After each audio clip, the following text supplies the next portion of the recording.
Welcome everybody to another live oil painting session. This time I decided I would apply the tone of the oil paint in the beginning of the stream. It might make the experience a little more interesting for you.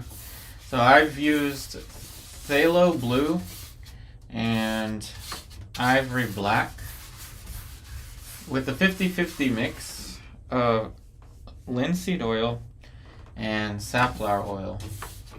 And this is a 16 by 20 inch cotton canvas, acrylic primed, and also toned neutral gray color in acrylic. This is a painting that will be completed in one sitting. The materials are as follows: lead white, titanium white, lemon yellow, cadmium yellow deep, Indian yellow, burnt sienna, cadmium red light, alizarin crimson, sap green, cadmium green, cerulean blue, phthalo blue, and ivory black. And I've got links to the materials in the description box of this video. Today we will be painting more of a landscape, but there's going to be a person in the landscape, not a portrait by any means, but there will be a human in the painting, as that tends to kind of be the case with all of these paintings.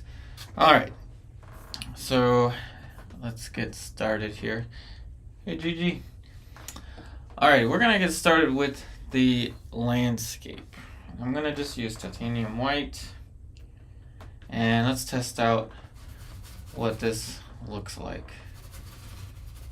And this is pretty good. It's alright. It's bluish. So the tone that I chose is going to be useful because I'll be able to paint wet into wet and create effects like this. You see that? So less pressure creates a different effect.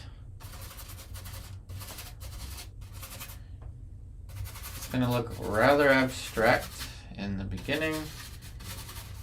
Then it'll take form, or it's just going to be one giant abstraction the entire time. I don't know. We'll find out. And Antione, welcome, welcome. And there's going to be a little bit of red down here. There's going to be some steps or some wooden stuff down here.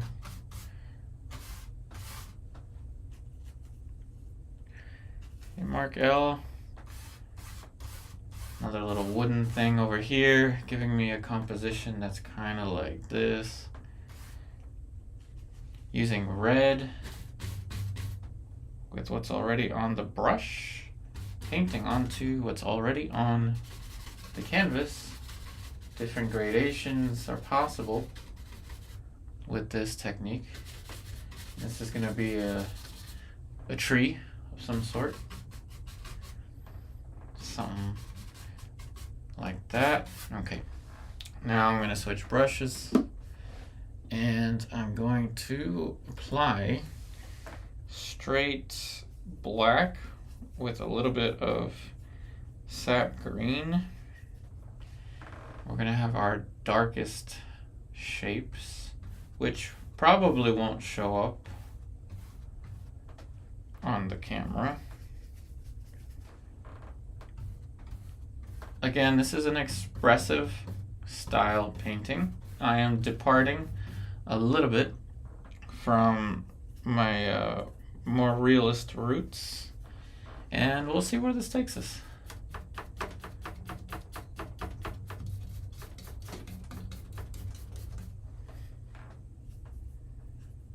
We'll see where this goes. dark, dark, dark, dark, up there, in preparation for the middle values. Dark, dark, dark over here, still leaving some of the original tones around the edges.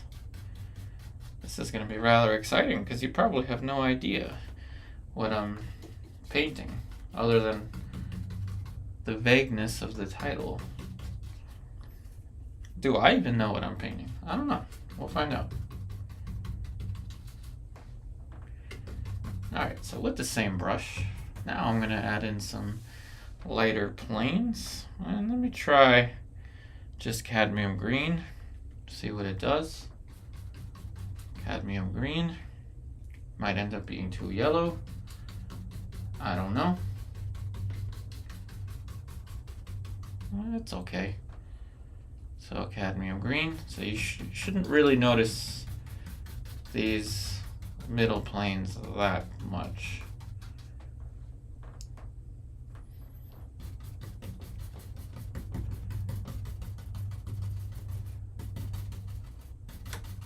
Cadmium green.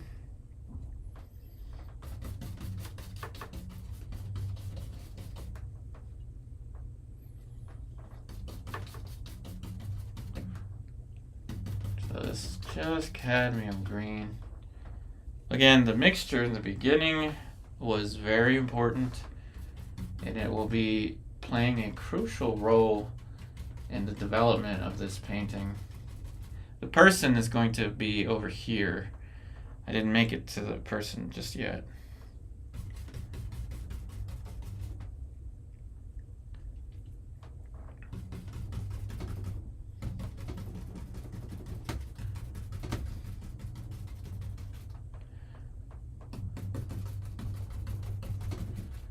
A nice, bold, expressive start to who knows what this is going to be.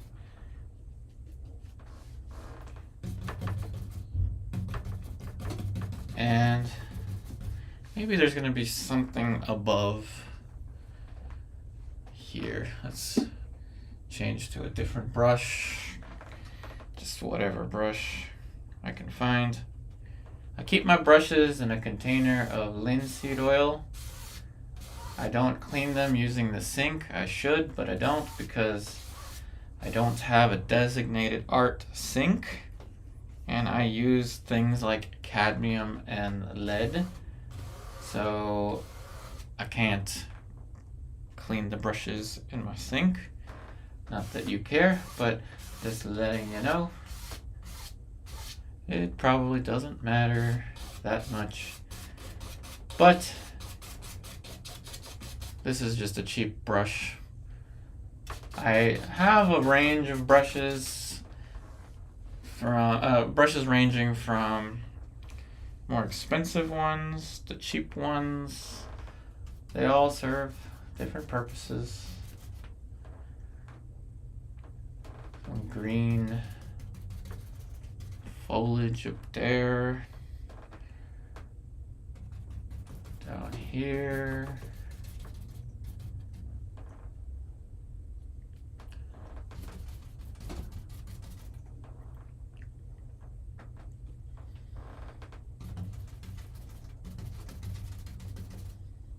And this one's going to be an interesting time lapse. I'm going to not change it. I'm not going to change the angle to zoom in at all. Or maybe I will. I don't know. But I'm kind of interested in what the time lapse will look like. Hey, Abdalia. Welcome, welcome. Welcome, everybody. I was a little late today because I couldn't figure out exactly what I wanted to do. I was going to paint another portrait style painting like I did yesterday, but then kind of decided, you know, I don't have too many landscapes, and I like landscapes, but for me, a landscape has to have a person in it. I don't know, that's just me. I'm just more of a people person. Alright, now you see these planes starting to emerge as it starts to take shape. Only 10 minutes in, and now we have some planes starting to develop.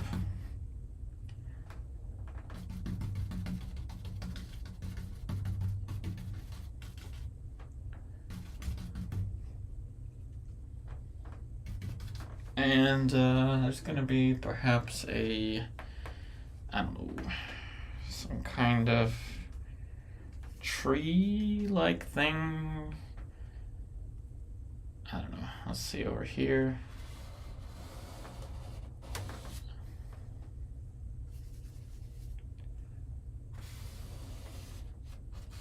And we'll paint into that tree-like thing over here.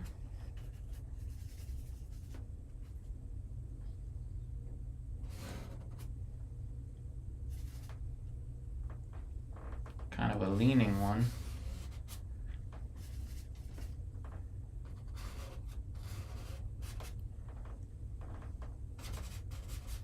So I'm taking you on a wild ride here. And what the destination will be, I don't know. We'll find out.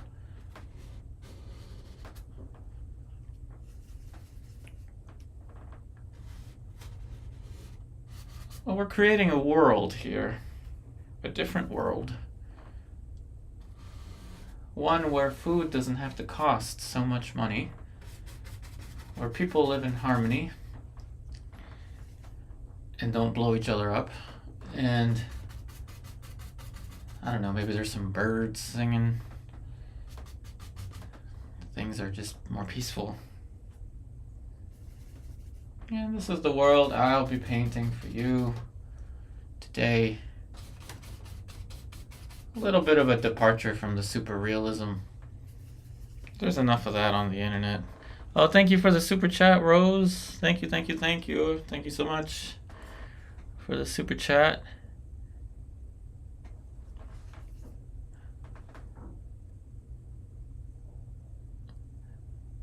Hey, thanks, Tion. I think that's a good thing. I don't know. I'm trying to guess what that is. Alright, what do you say now that we have some trees and some foliage? What do you say? Start to add some flowers. And don't worry, we'll add the human in here at some point. You can already tell where the human is going to be. Let's add just a little bit of alizarin here. Thank you so much for the super chat, Rose. Thank you, thank you. Really helps the channel. And just move the brush this way. Get some nice little textures like that. Old wood-like textures. Yeah. Something like that. You can tell what it's going to become eventually. And a plane change here. And just a nice little plane change right there. So there's a top plane and a side plane on that little bench. Okay, what do you say? Now we change brushes, and let's use another cheap brush. This is probably less than $1, and you know, let's have a combination of expensive brushes and cheap brushes working together in harmony. I'll explain what the cheap brushes are good for, what the expensive brushes are good for, and there's a use for all of them. Now we have some little flower type things over here. So what's the cheap brush good for? This is just a cheap Artist Loft brush from Michaels. Again, probably worth less than $1. I'll tell you what it's good for. You can apply a very flat plane with it anytime you're trying to put something down with no finesse, just a flat shape. Think of like a Sharpie. That's what it is. It applies a very strong, flat shape quite easily. But what it lacks is a soft touch. So that's when we switch to the more expensive brushes. So now you see this bench surrounded by flowers. By the way, I use copyright-free references, but I modify them as I go. So I try to use imagination here. A little bit of imagination up here. Again, some of the flowers up there. And we'll paint some form onto the flowers when we get there. But we're not there yet. And this is very fun and expressive. And it's fun to think about it as a different world.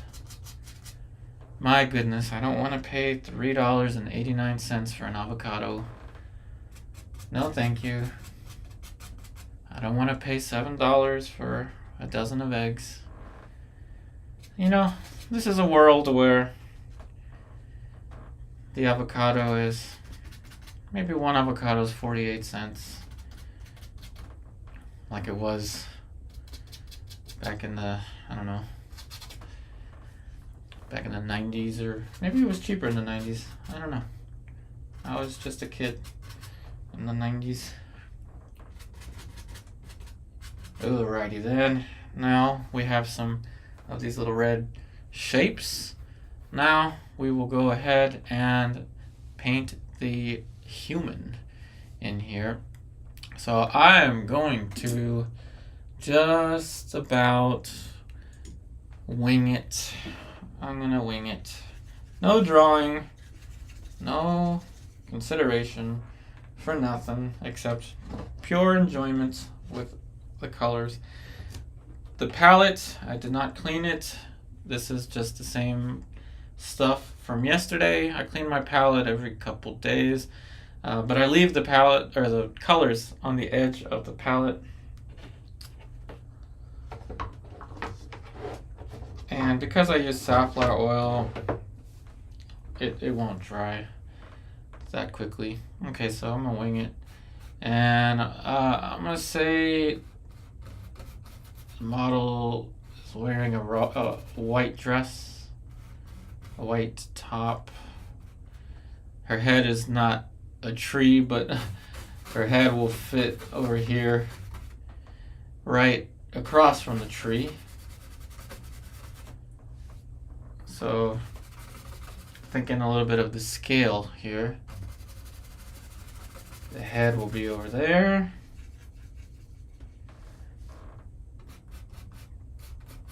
So we'll paint the side, chest.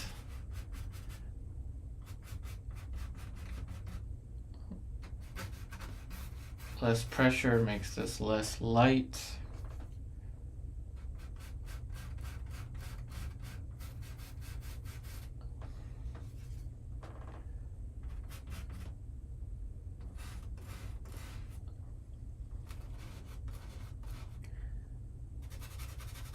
Less pressure makes that less light. Now you see a shirt starting to emerge.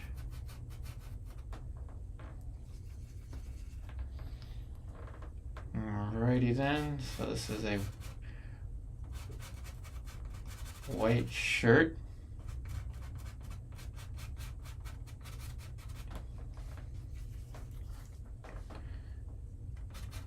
And now the form is starting to develop. Okay, so now let's see. This is the arm.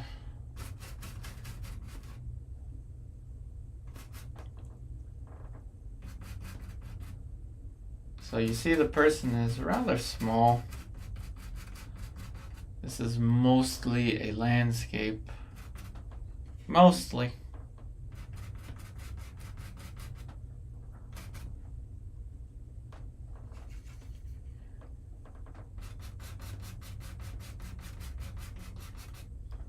you see, like, kind of like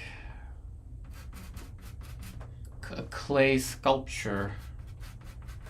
We have this three-dimensional thing here.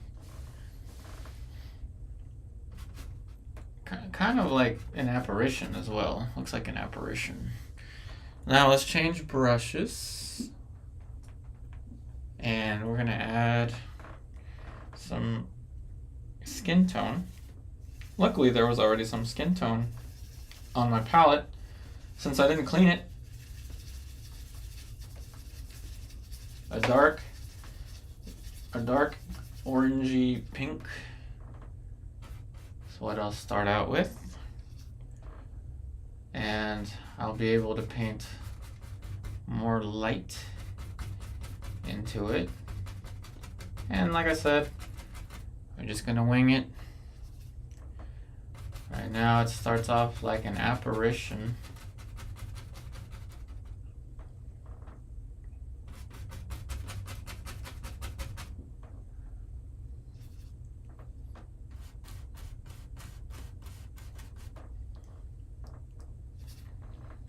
Arm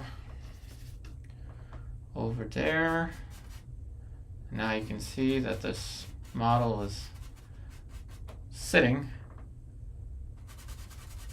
on the bench, holding on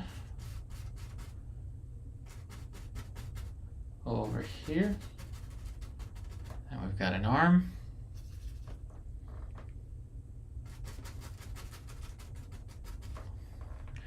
Now let's make this a little bit longer,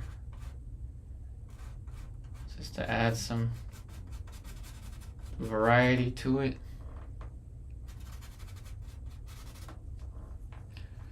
Switching brushes again, we're gonna go with a dark red.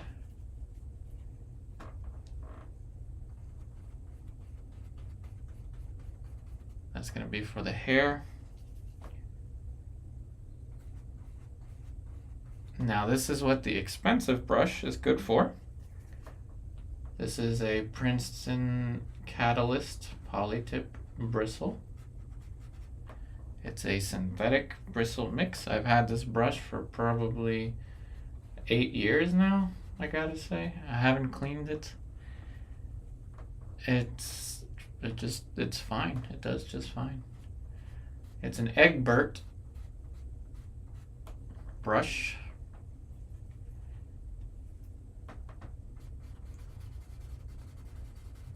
Alrighty. Now we've got a glimpse of the hair. Maybe a little something for the hand. Hand starts out like a mitten and then eventually turns into a claw. And then from a claw, it turns into a hand. Hey, Tipu. Alright, so this is a crop top. A little bit of the belly button shows there. Or not. Or not. Who knows?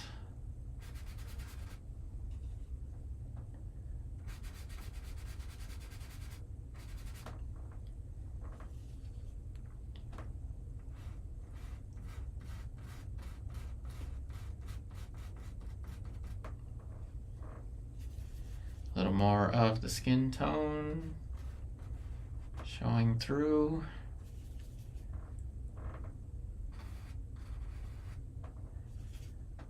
Now you see how it works. If we just kind of wing it, sometimes it works. Change brushes. Notice I tend to do that a lot. Changing brushes, that is. Little tip for you. The more brushes you have, the less you're gonna have to clean them. But I decided to use this cheap one that we used for the red, so I cleaned it off a little bit. Cadmium yellow. Okay, so now the dress or skirt, whatever we call it. So what you call it. Start over here. And you know what? I'm going to just go with red. It's going to brown out a little bit.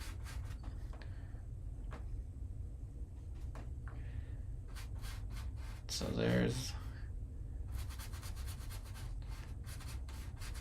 where she's sitting.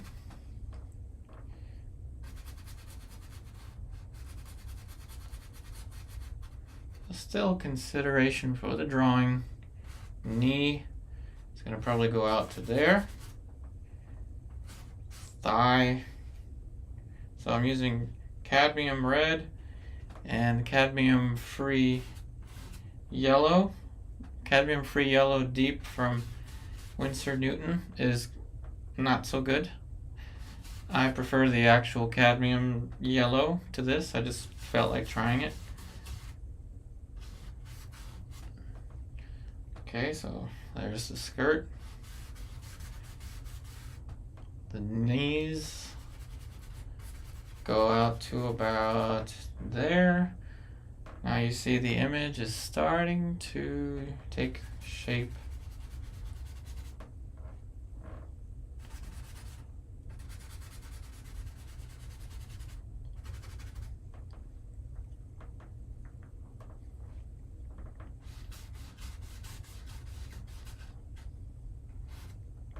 And in the darks, I will throw in some red, in particular alizarin, crimson, for those shadows. When you're painting something yellow, it's really useful to have alizarin crimson for the shadows, so it doesn't brown out too much if you accidentally paint in a purple or an orangey color mixed with a purple. You gotta watch out for that. Though there's a time to do that. Okay, so maybe there'll be some little details on this part of the skirt.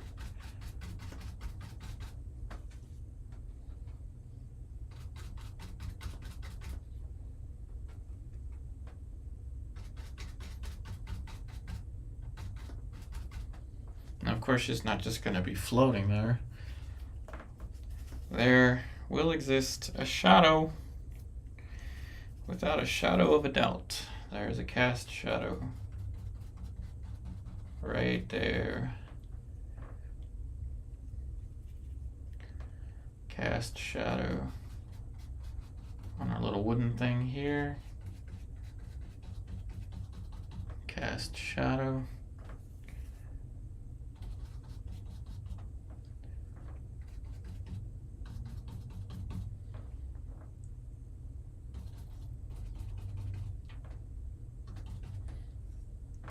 And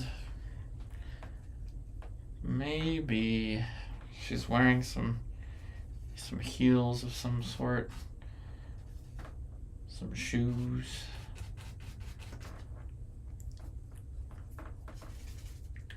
So I'll use an orangey yellow, suggest where the feet are going to go. One foot over there. Another foot over here. Now when you're doing a figurative painting, notice how this is very simplified, but it's not cartoony. So one way to avoid the cartoony look, if you're trying to avoid the cartoony look, is to make sure that your drawing is, basically just make sure you don't paint Frodo. Make sure that the head is not too big and the feet are not too big. That will ensure that you're painting, even though you're not going for a super realistic look. We could, if we want to, but I don't want to. Looks more human. There's a thumb. Over there, a little bit of more of the cadmium red. Appreciate all the likes, all the comments, and the super chat. Thank you so much for the super chat earlier. Alright, so here's the mitten.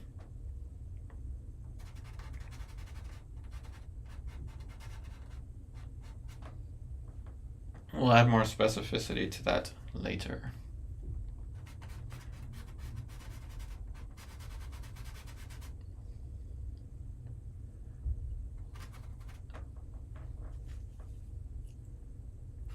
Palm.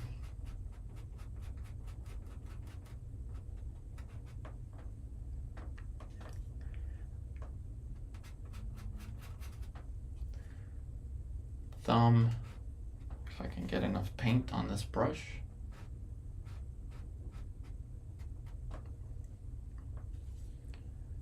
Fingers.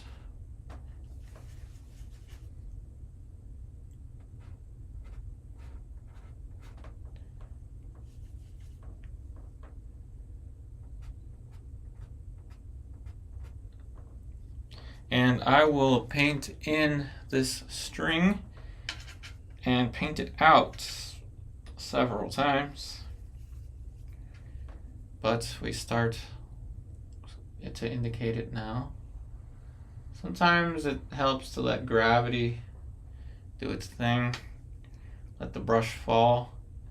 Now obviously she's holding on to it, so that creates some nice little tension. And this wet on wet effect created a highlight on this rope. Okay, so where is this one gonna be? I'm gonna say back here.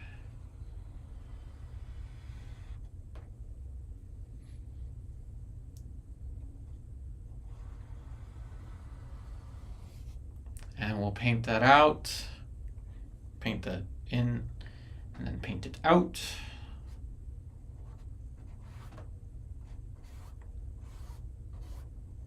Leave room for ambiguity. Not everything needs to be explained.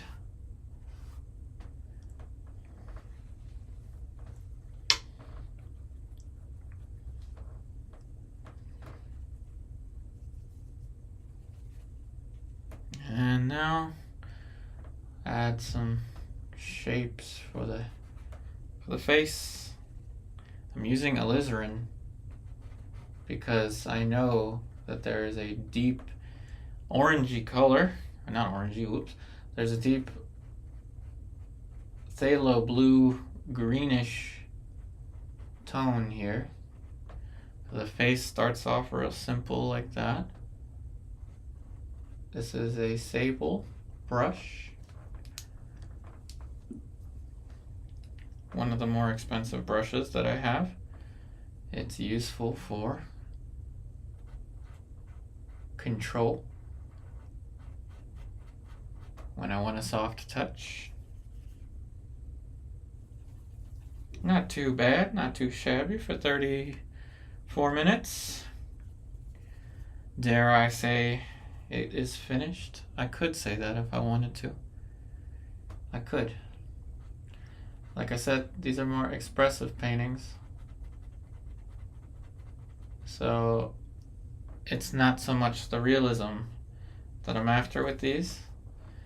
It's a certain je ne sais quoi, something different. And every single one of these paintings is an exploration of sorts. Hey Celeste, welcome Grace. I read your comment, Celeste. I'm glad that the painting arrived safely.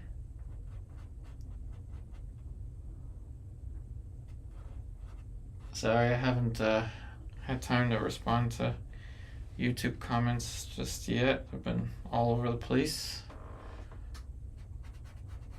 So every single one of these paintings is an exploration of sorts. We're in a different world here. The laws of physics themselves don't apply. Do whatever we want. With balance, of course. there's a lot of love that goes into the work that we do.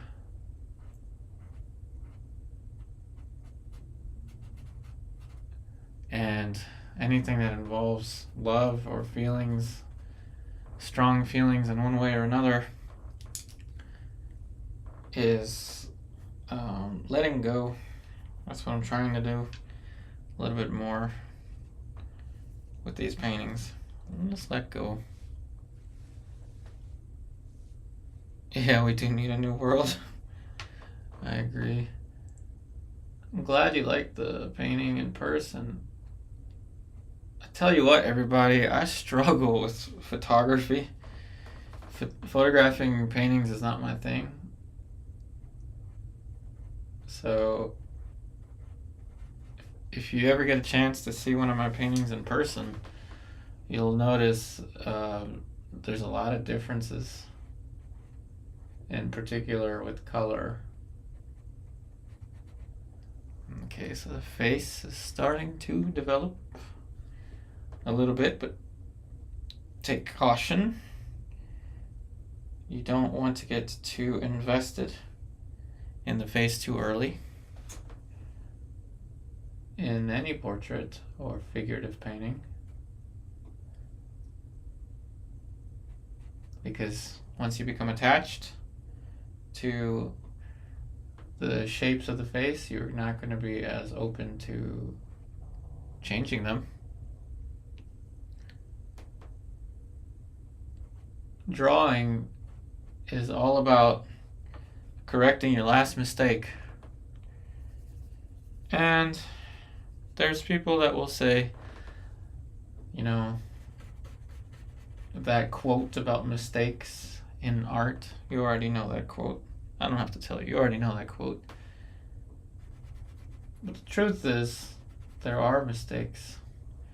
And the happy part about mistakes is the chance to correct them. The chance to do something different. The opportunity to learn.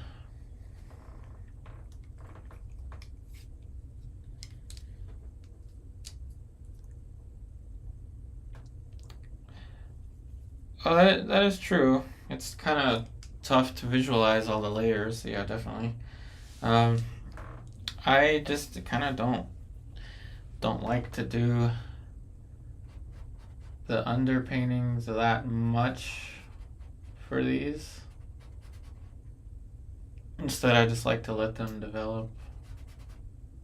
I could just be lazy, but I like to experience this unknown, this sense of discovery with these is a lot of fun.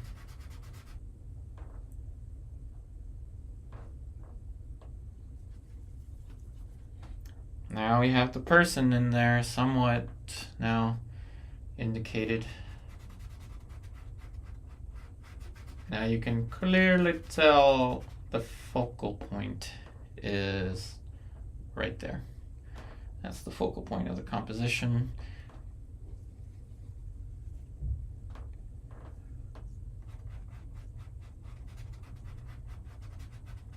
Building the light is kind of a thing. Alright, now we're gonna add some more shapes to the landscape. And I like to build with planes. So I'm going to use the brush, the cheap brush, with a little bit of cerulean blue, and actually mix onto some of the old skin tone from yesterday. And now we're gonna have a light green surrounding these reds, and I'll paint out some reds.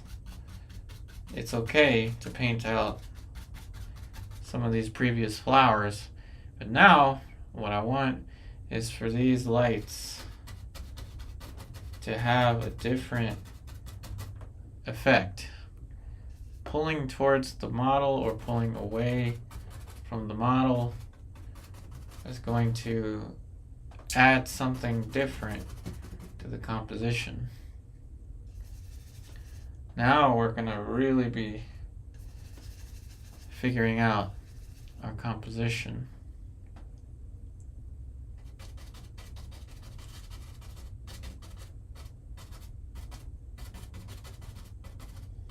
But be careful with the highlights on any kind of foliage, because if they get too light, it will be not as believable. But if that happens, it doesn't matter. What matters is composition. Top planes over here.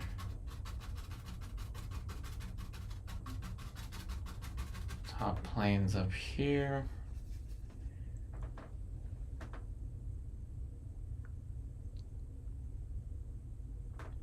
Yeah, sometimes marks that we don't intend can work, definitely. Sometimes they're not as intentional and they can cause some difficulty, but most of the time they tend to work themselves out.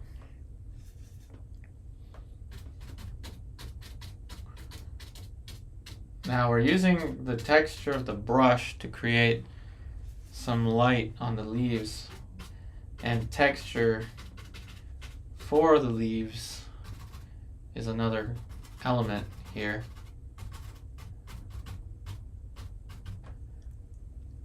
Now you can see the landscape starting to take shape.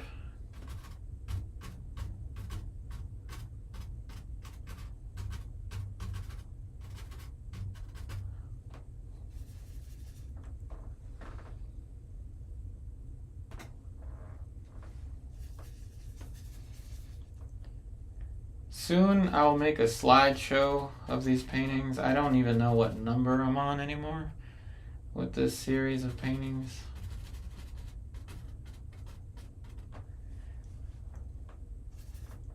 But yeah, slideshow soon.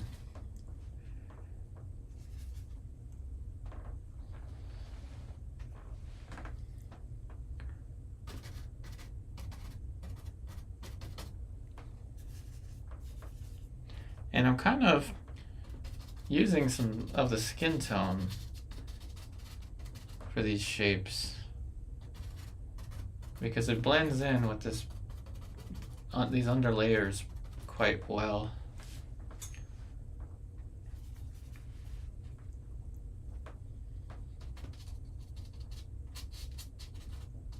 But gotta be careful, almost too bright up there.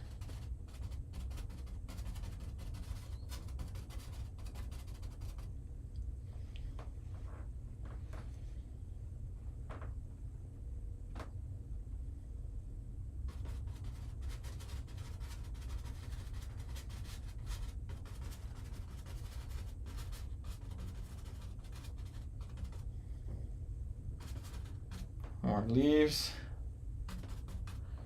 Back to the blue.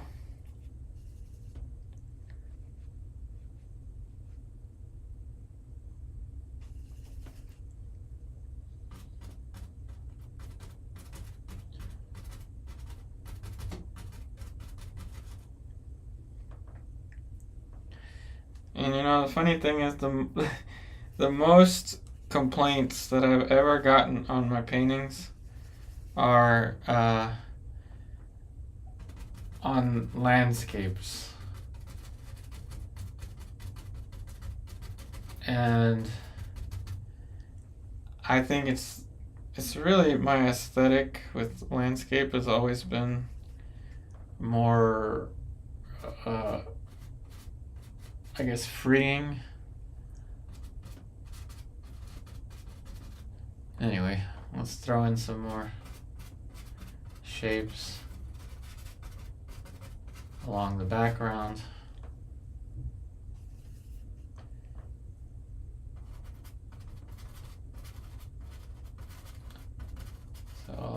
these little planes have to communicate with one another in some way.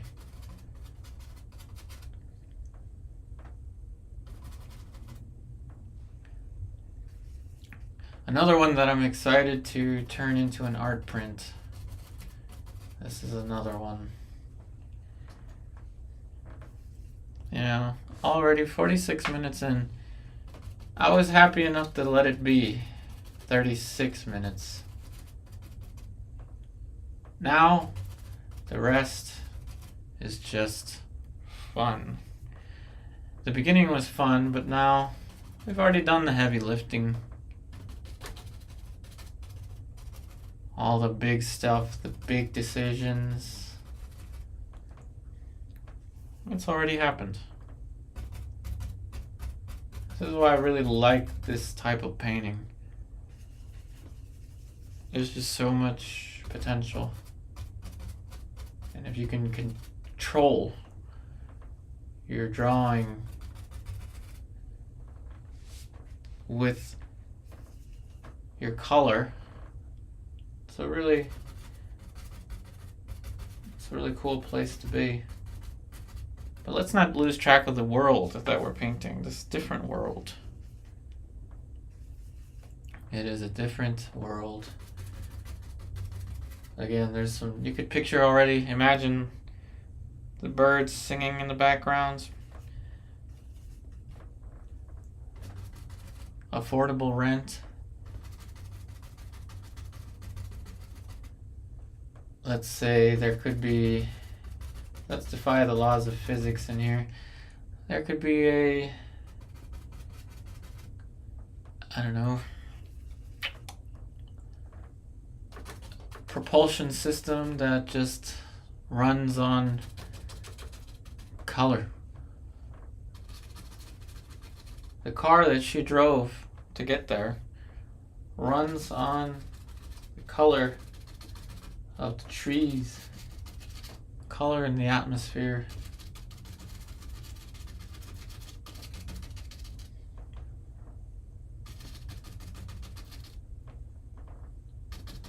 All these fun little shapes.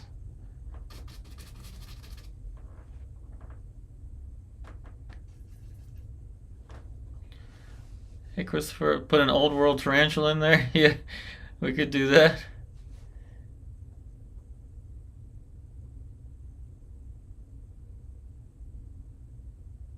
I'm glad you liked the print. Yeah, feel free to let me know. You know, if there's anything that I can do differently on the print. Lucy made the sticker, and she wants to do craft fairs with the prints and the stickers, and bring these originals along.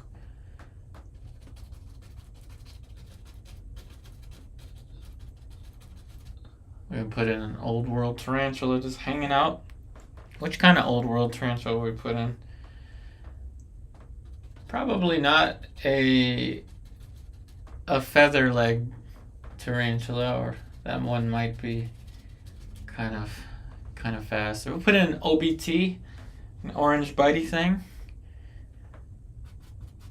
We'll put in a little OBT. Let's just say that the OBT is friendly. Friendly little OBT. Doesn't want to bite you.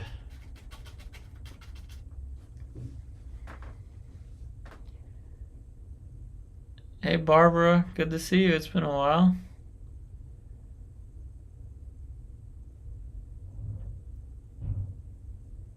You think you just saw a magic carpet fly by, Aladdin and Jasmine, whole new world. Nice.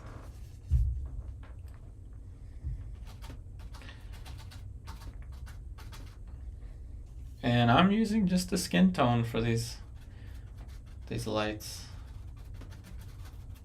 It's the magic of not cleaning your palette. Now, of course, don't let the paint stay on your palette that long. I made the mistake of leaving it over the weekend. And I didn't get to paint on Saturday or Sunday. So, I had to really work to get the paint off. Now different planes are gonna have to start to pull forward and pull back. Right here, these are the ones that are gonna pull forward. The way to do that is to emphasize the planes. The OBT bites softly. It bites very softly. Ooh. Tagging you softly, this OBT. Alright, let's put these planes that I was talking about right here.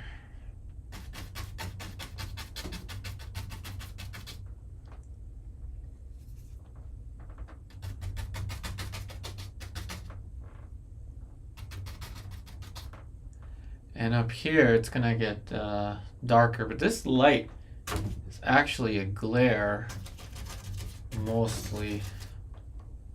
But anyway, so anyway, that plane here, here, and then here, just so it's not just everywhere. So there's some dimensionality to it.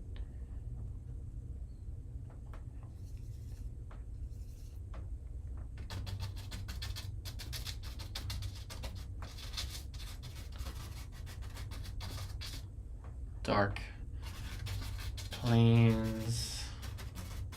You can still see the tree in the background.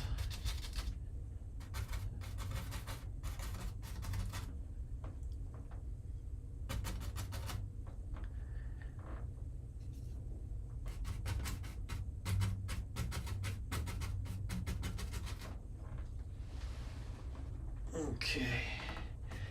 Now this part needs to flatten out a little bit. I'm using alizarin. Alizarin in black. Because the red, in contrast to the green, creates depth.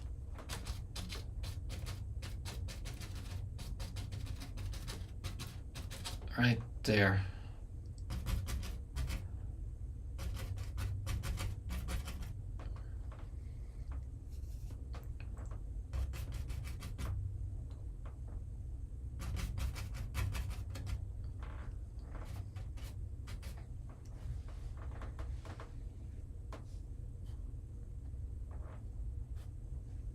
Oh, thanks, Gigi. Thanks, Barbara. You know, I'm thinking of, I've been trying to figure out what new stuff to put on Patreon. And I think what I'll do is create some tutorials out of these streams. So I'm thinking, other than just, footage, dive into these paintings a little deeper in case anybody wants to recreate them. These aren't like so much tutorials, at least these videos. But if they are helpful, then that would be really good. Alright, so here, dark plane here, here, and here. And I want this to push forward, this to push back. So that means I'm gonna have to do something, blur these a little bit.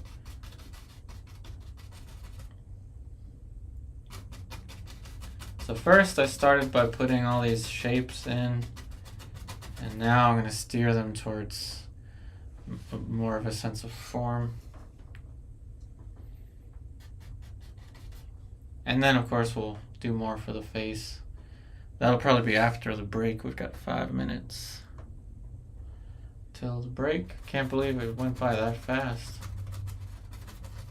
So quick. It's a fast hour, I'll tell you. Let me make sure that I don't think I drew the body too incorrectly.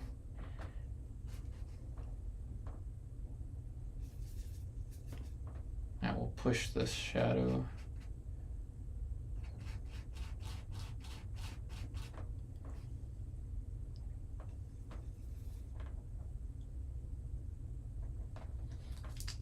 And before too long, let's add more light. Light is kind of important. I'm going to use more phthalo blue and white.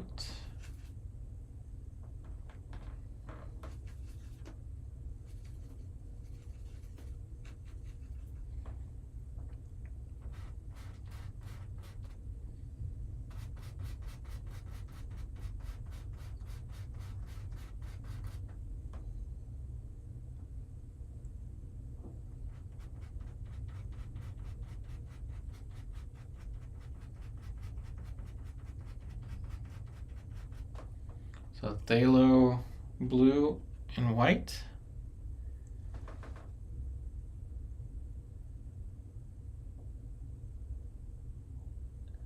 That sinks in.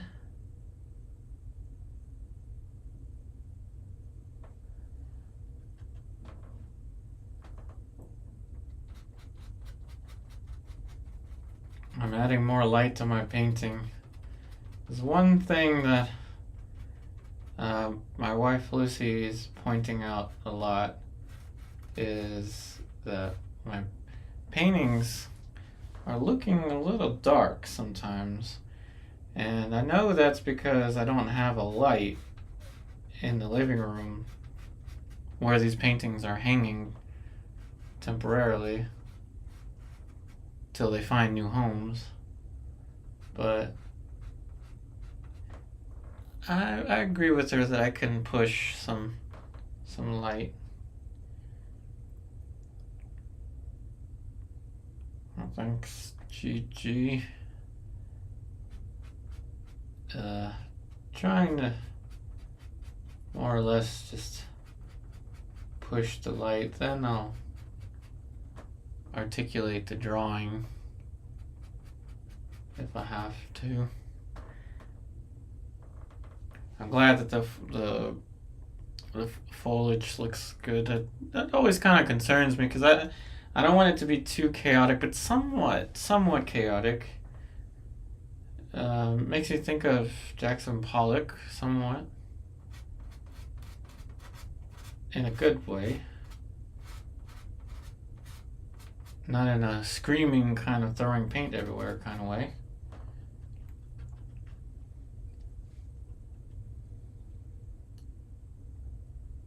Yeah, darker darks can make the lights lighter.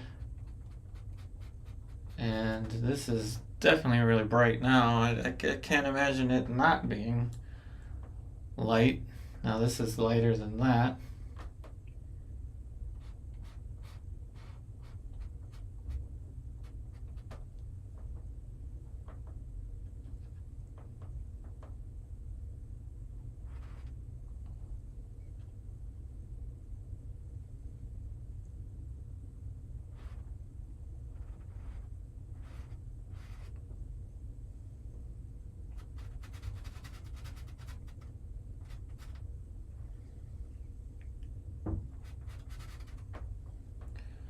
Much brighter.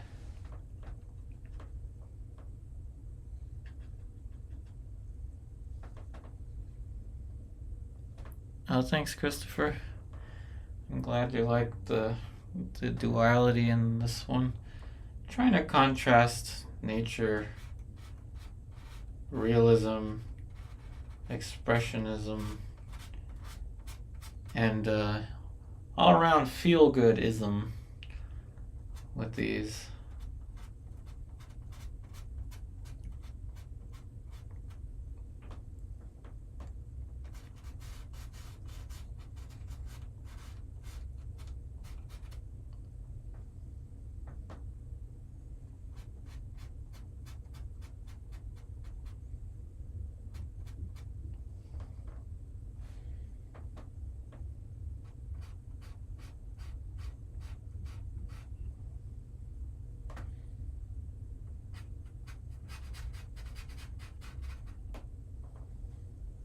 You can really almost feel the weight now of the pose.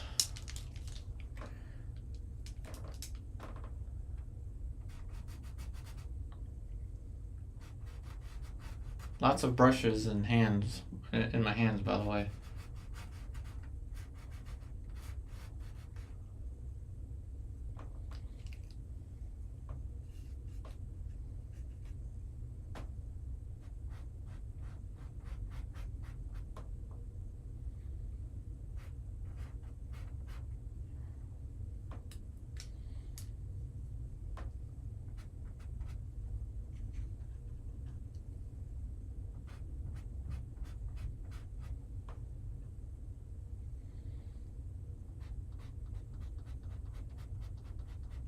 Added a little bit of lemon yellow to this very thick paint. But I don't want it to be too thick. It'll complicate the photography a little bit. It would be nice to be able to make some glissé prints of these, whatever that's called. Alright, straight up lemon yellow. Well, not straight up because there's still some white on here.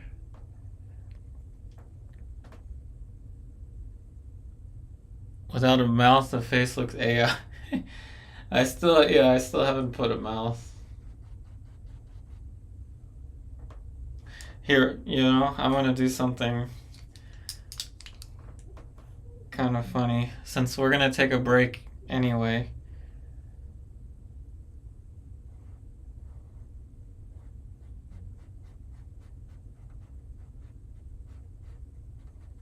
She has a face mask on. Here we go. It's 2021 again. She's got a face mask. Oh man, I can't stand. I did not like the pandemic time at all. And I do not like paintings with masks. With people wearing masks. But anyway, now she has a mask. And I covered up that part of the nose. But yeah, let's paint a little more light on the leg. And then we'll return after a break. I had to be careful with that because the only thing that I wanted to save was the eye.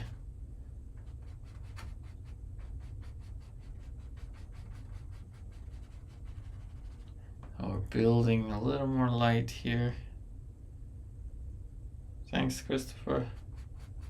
And y'all, don't misinterpret me. I painted that mask on there because I just meant it as a joke that she's wearing a face mask there. But I by no means am anti-mask or anything like that. I am pro-humans. I care for all humans. And in this world that the model lives in, anything goes. Anything you think of in a positive way, anything goes. Simple as that.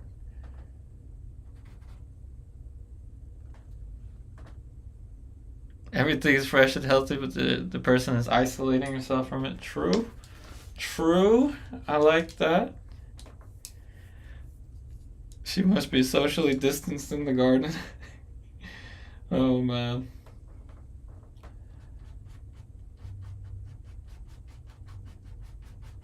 Oh, this is straight up lemon yellow. Socially distanced in the garden.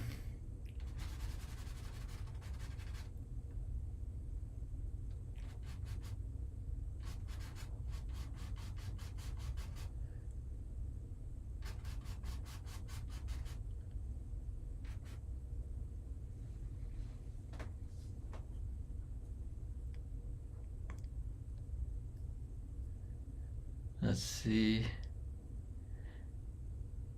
She must be pregnant and sitting outside. The with the mask on is a strong message. Yeah, it could be the allergies. Yeah, she's got allergies. So I said this is gonna be an interesting time lapse when I create a time lapse of this one. Let's just say it's the pollen is really strong. Textures for the dress, I'm gonna use Indian yellow. We're gonna take a break soon. When we return from the break, we'll take her mask off, which could symbolize we remove our masks only in the sense that we're true to ourselves. Yeah, definitely, it's the pollen.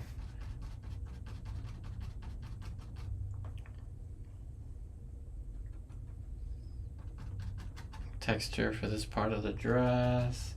Then we're gonna have to give her shoes too. Some shoes.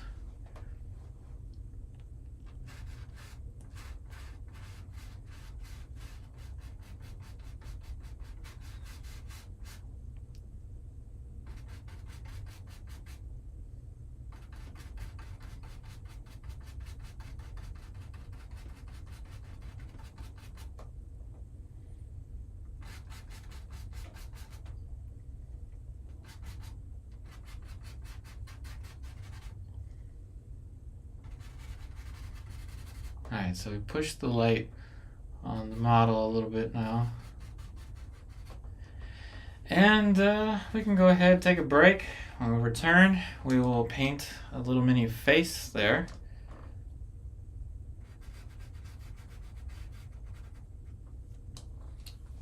Okay.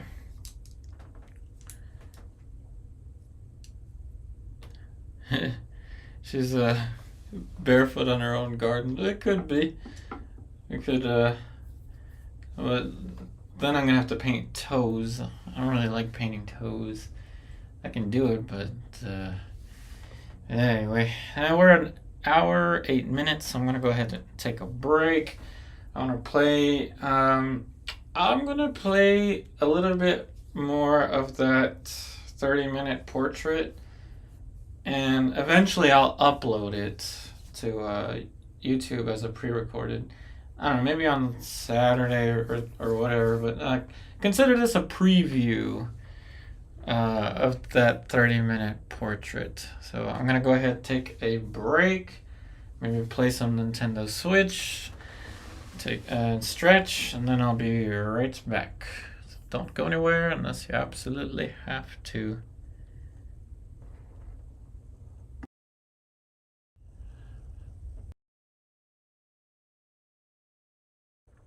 Welcome to another episode of the 30-minute portrait painting challenge. Today we're working on a 9 by 12 inch cotton canvas that has been prepared with oil paint ahead of time. We're mixing on a wet layer of oil paint as usual with this technique. So as you can see with the finished result on the left, we went for a very kind of like centered pose, a little bit closer to centered, but a little bit 3/4.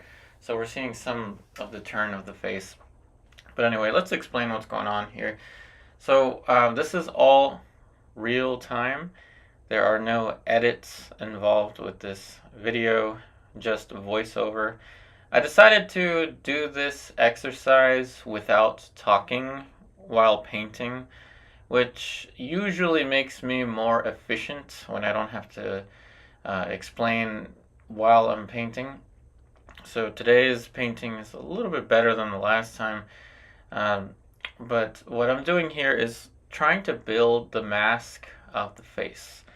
Now the palette is a very simplified palette. It's got pretty much 3 yellows, 3 reds, say 2 blues, and maybe 2 browns. But what we have here is a very simple skin tone, and we're using the same skin tone.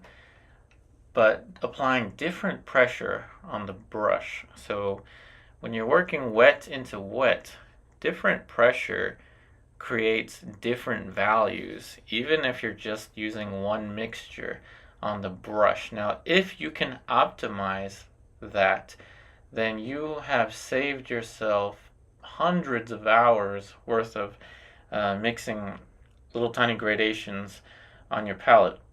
Now, this is by no means supposed to be the only way to paint a portrait. There's also a tiling method where you paint every single gradation, every single plane change. Every plane change is a color change and all that stuff.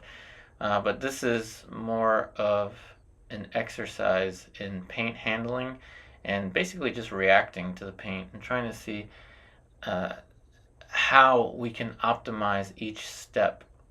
So as we're painting the mask of the face here, you see that with the same brush, I added a little bit of a reddish tone, and that's for the left side of the face relative to us, and a little bit by the eye socket there. See how I'm kind of blending that out? A little bit by the eye socket and by the cheekbones. And we put it on the concavity of the eye socket on the right side relative to us. And we're using this to kind of blend out the mask of the face. Now what this does is it allows us to build the subtleties of the mask of the face without having to do too much filling in. What I'm doing is I'm preparing the surface of the big planes of the face such that I can go in with a dark brush, preferably starting with the eyebrows, working towards the eyes, the nose, and then ultimately you'll see a neat little trick that we'll use when we paint the mouth. One important thing to mention here is I did get a question about can these methods be done with water mixable oil paints, and yes, I do believe that they can be done with water mixable oil paints, but please note that the paint is traditional oil paint, and it's going to be much thicker and more saturated than water mixable oil paints. So that means that you're going to have to use more paint with the water mixable oil paints than with the traditional, but you can do this same exact method. You just have to use more paint. Now we're going to add a little bit of red underneath of the cheek here. And this technique cannot be used with anything fast drying like watercolor or acrylic or gouache. My apologies for that. This is just a different technique. It requires the paint to be wet the entire time. Now that reddish shape underneath of the nose and the cheekbones, when I was painting this, I was not really thinking about anything other than what the shape of the cheekbone looks like structurally relative to the jaw. So rather than kind of just look at lines and measurements for the face, I was looking at, well, the jawbone looks a little bit, I want to say weaker relative to the cheekbone. And by weaker, I don't mean weak in the sense of a lack of power. I mean just smaller, less mass, I guess less density to it. So you see that the cheekbone is going to be thicker, more angular, and the jawbone is going to be a little bit softer. Kind of like a Bouguereau is what we're going for.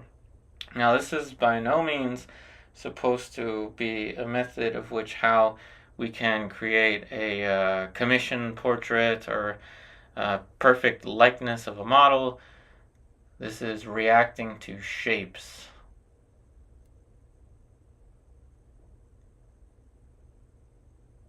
Now you see underneath of that dark reddish shape, we have added a little bit of light for the cheekbone.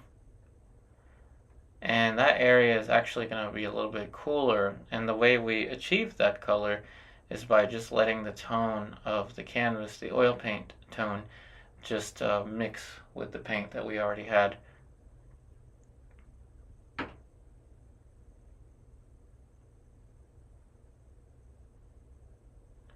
Now you see that dark shape for the cheekbone, I keep talking about it. That dark shape for the cheekbone is going to be something we are eventually going to chop into, just like a sculpture. But we're leaving that very strong plane change so that we can cut into it. Now we're adding a little bit more light with some red. And basically what I did was just add a little bit of cadmium red to the brush. Like I said, the traditional oil paints are going to be a little stronger than the water mixable, so you're going to have to use more of it. Not that you can see the palette anyway, but just know that it is possible with the water mixable. It's just going to be a little different.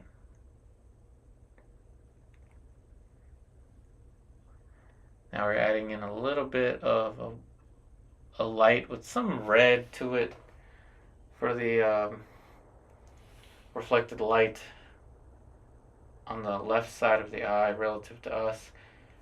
A little bit of a goal with this exercise is to not have to change anything. That is, not have to repaint any areas, but just let each layer build upon the subsequent layers. Now, it's a very tough thing to do. It's mentally taxing to paint this way. So 30-minute windows are pretty good. Going over 30 minutes, you may want to take a break because you're going to end up second-guessing things. So now you see we built a little bit of light for the forehead. And these are bristle brushes. I'm using mainly Silverbrush Grand Prix. Just because of space concerns, I'm not able to clean my brushes like I used to, so I just keep them in a container of linseed oil. The canvas itself is toned with oil paint and a mixture of safflower oil and spike lavender, though you can just thin it out with your mineral spirits and just cover it with oil paint. It would be just fine.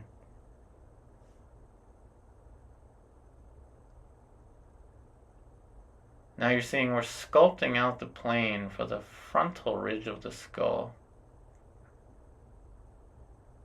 And this is a very sculptural approach. Rather than spend 10 minutes trying to draw the proportions of the face, we've spent 10 minutes working out the mass of the face, the structure for the mask of the face using mass.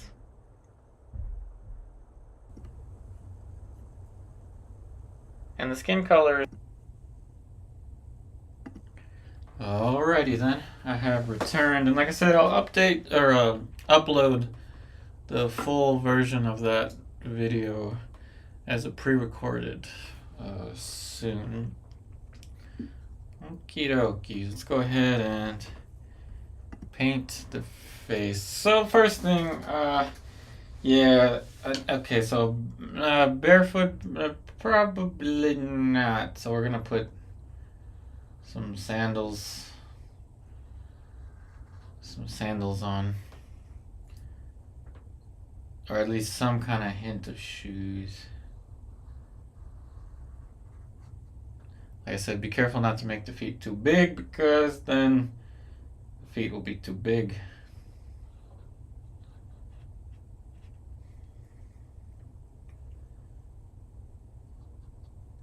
And if the feet are too big, it'll look cartoonish. So just be mindful of that. Though the cartoonish aesthetic can still work. Cartoonish aesthetic can still work. Okay, pregnant? No, probably not. Not pregnant. Not barefoot and pregnant. And now we'll paint in the nose. We'll add that back. Hey, Jonas. And we'll add a face and then continue to develop this painting.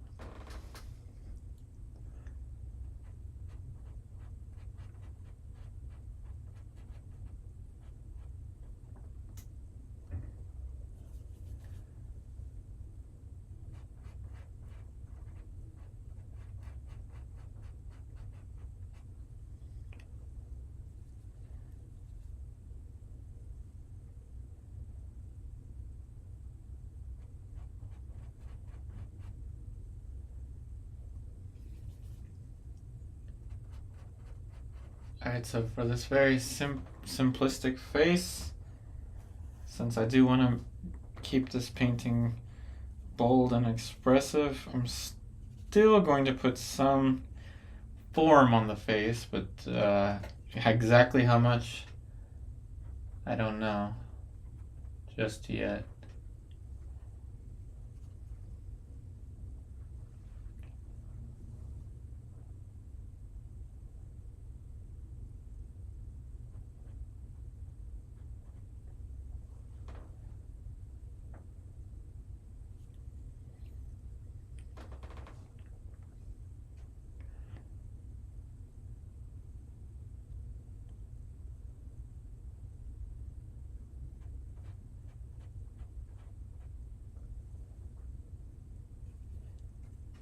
Now we will suggest the mouth.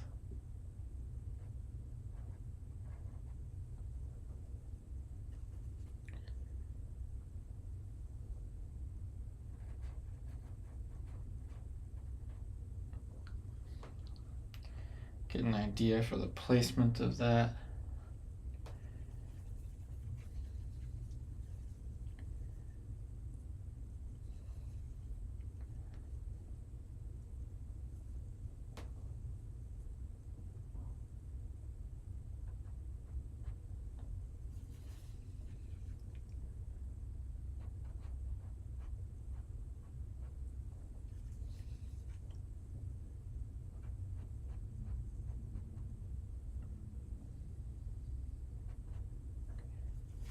Light for the chin.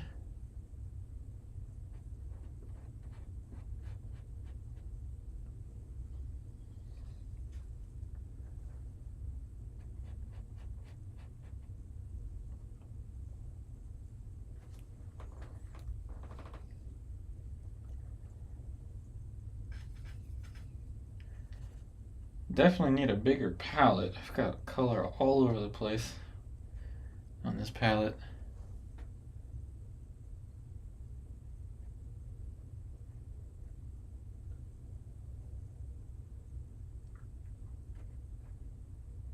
Alright, I reached the point where I'm going to need my maul stick.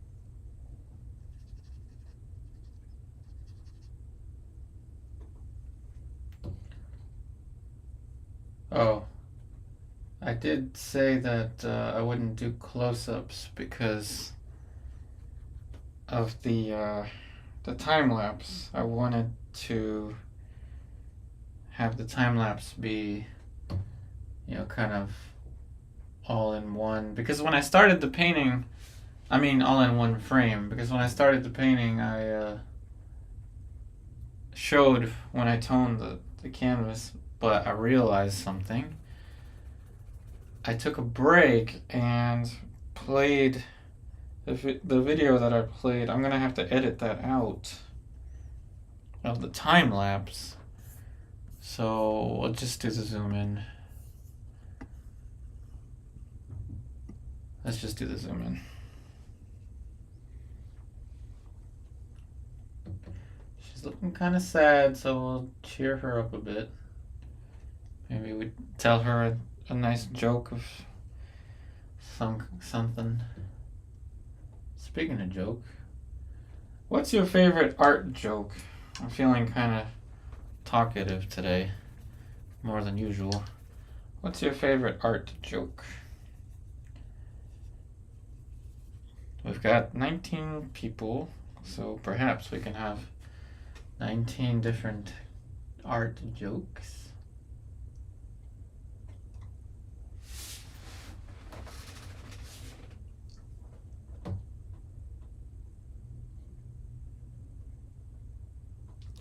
Painting little faces is really tough if you don't have a maul stick. Otherwise, you'd be leaning your hand on the painting. And we don't want to do that. Anybody here have the PlayStation 5? Just a random question. I want to buy a PlayStation 5. I thought that the new Grand Theft Auto was going to come out. And then, as usual, they pushed it back another year. But I thought might as well, I don't know, eventually get a PlayStation 5. I've never had a system other than the PlayStation 2 and the Nintendo Switch. And I had a Xbox 360 for 2 seconds until it died. So I'm not even sure I can count that. Is that even worth it to get that system?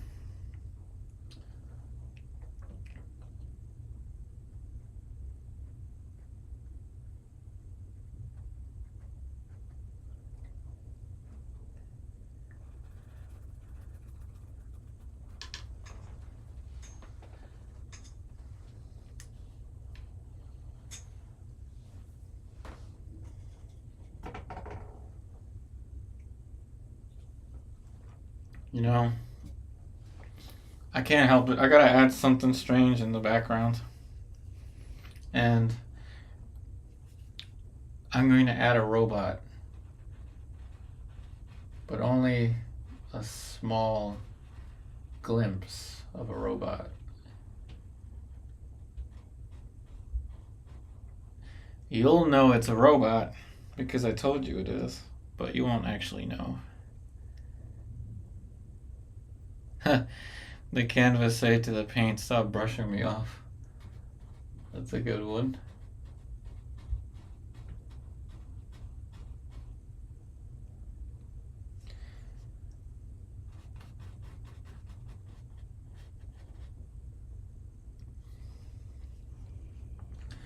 And we'll give this robot an antenna.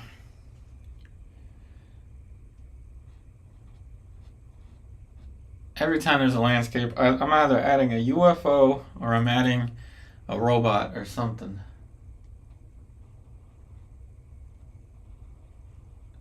This robot has an antenna.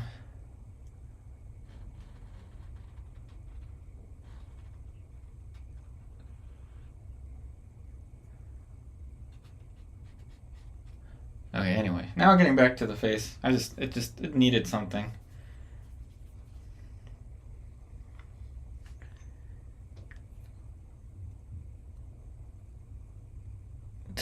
The artist add sugar to their palette to make it more palatable.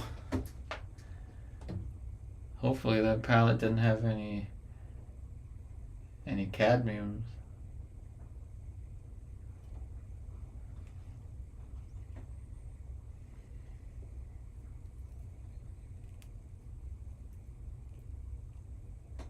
Drawing a blank, that's a good one. That's a good one. Drawing a blank.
A mooster piece, that's funny. Fix a famous painting when it's Baroque. Ooh, I didn't realize I was taking some paint off the edge there.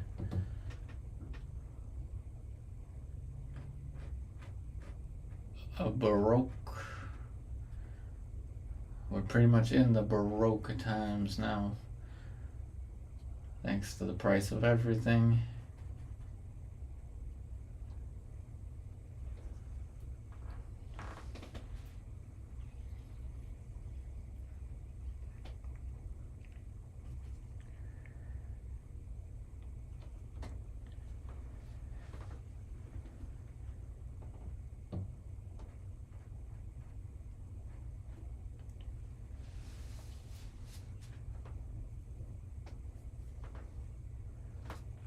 Now we have somewhat of a face. Somewhat of a face.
Alright, so that's good for the face for now.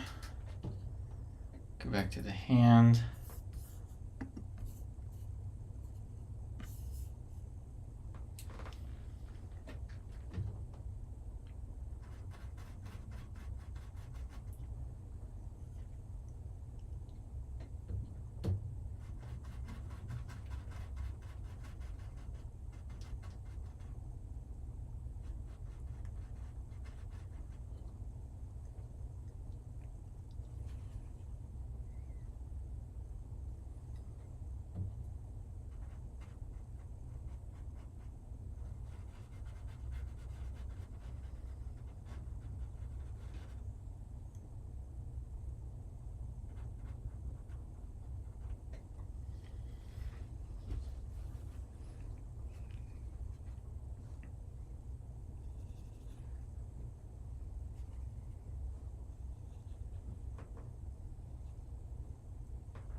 Some red for the knuckles.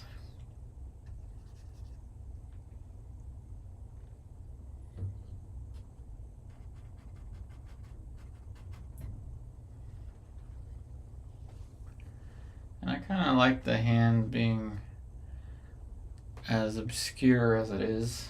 You can still tell all the fingers are there. I'll go to the light, add a little bit more light.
alizarin crimson for the dark red. Very important color.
Now the hand is starting to look a little more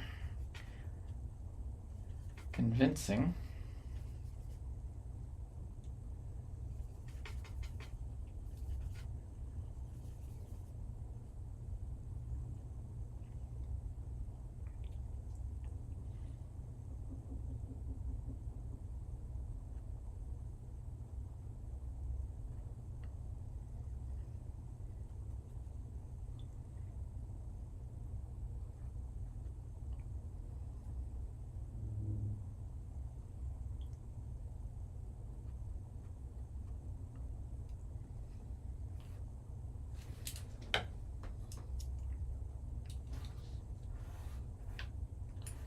I have a light brush and a dark brush.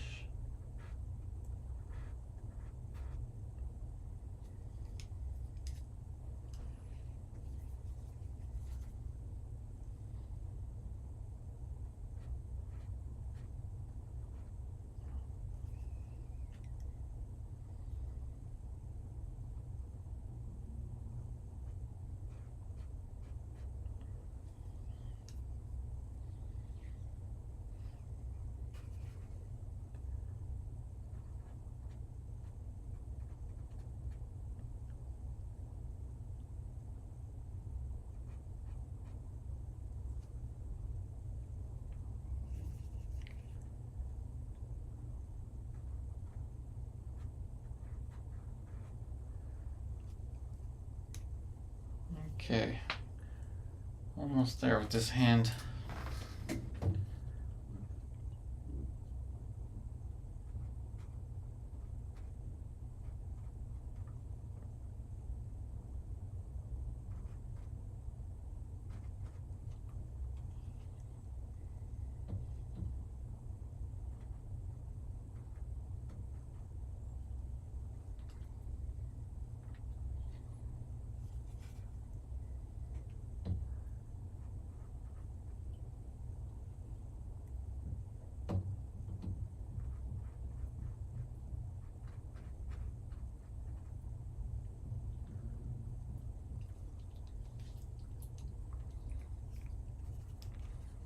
This pinky is lifting, not this pinky, this pointer finger is lifting up because she's holding on to the rope.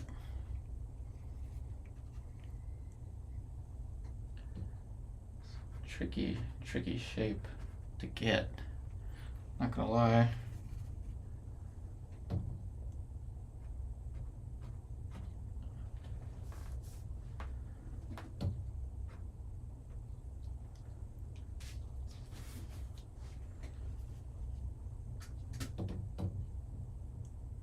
Thumb, angle for the thumb, pointer finger, middle finger, ring finger, pinky. Okay, there we go. Now we have a hand.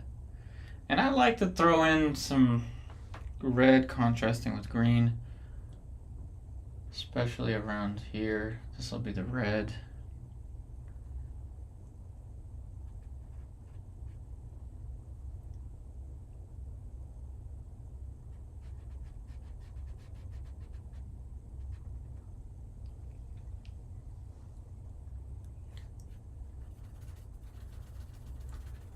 Contrasting with the green. Use cadmium green. Oops, that's too much.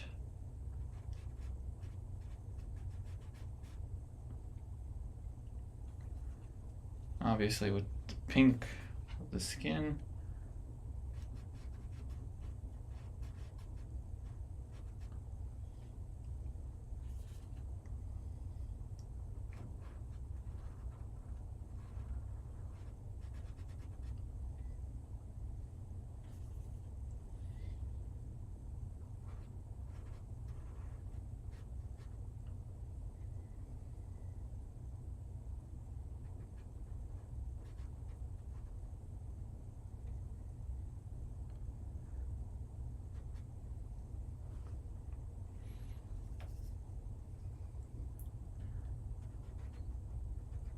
Okay, that's good for that. Maybe add a little more light here.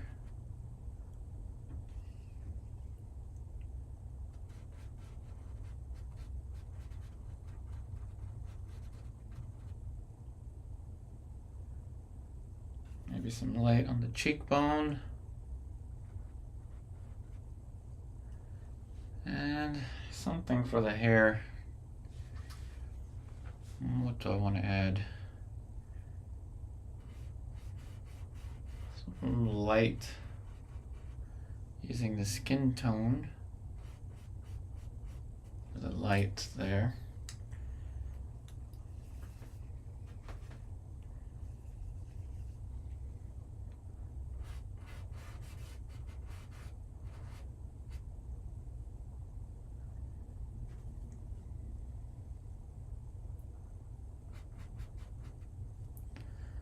I'll put some light around the top of the head, the light blue.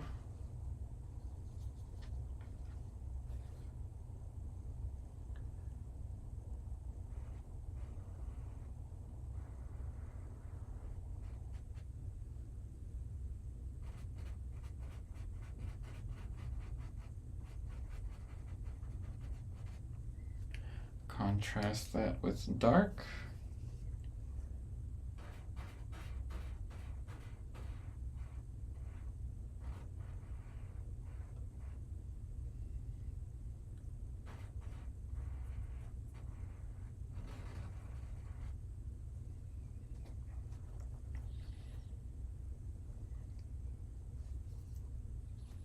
Same thing back here.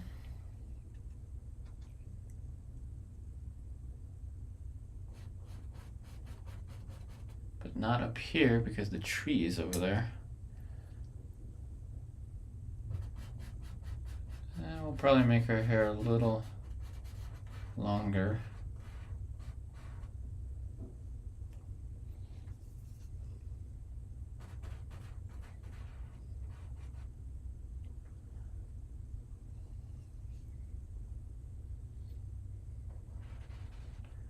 Create a nice contrast.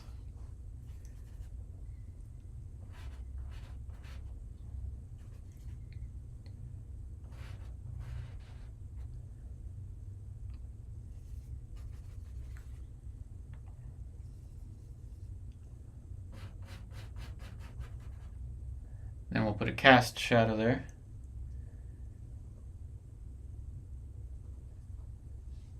Oh, thanks, Jonas.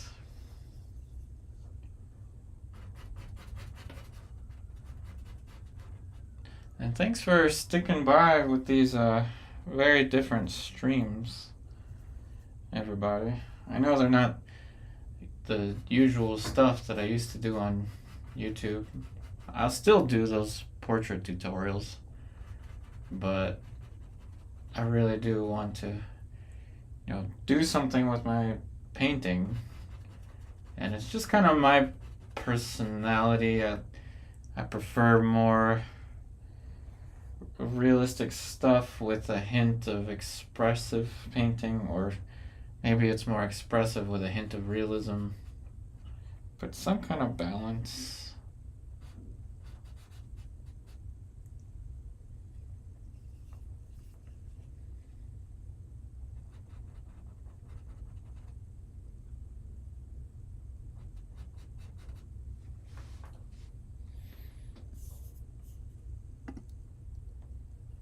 Alright, so let me think here, I don't know. I'm kind of confused at what to do with the hair. I'll just crop it again.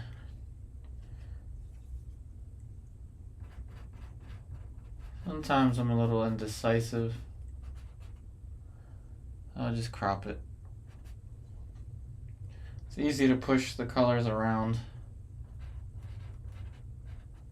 with oil paint.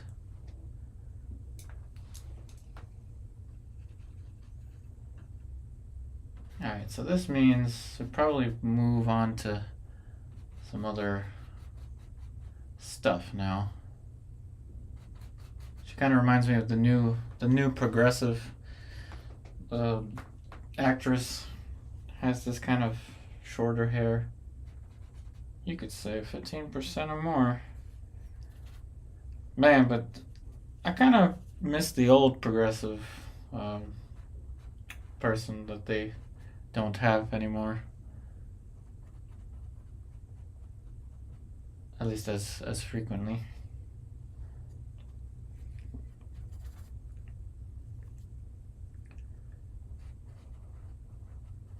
Okay, that's better. For the hair.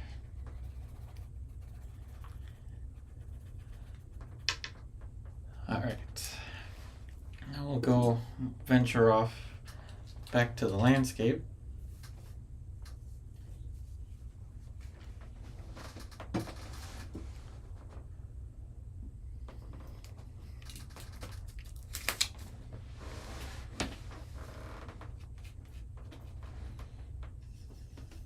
Cadmium green, Indian yellow, mixing over top of a skin tone.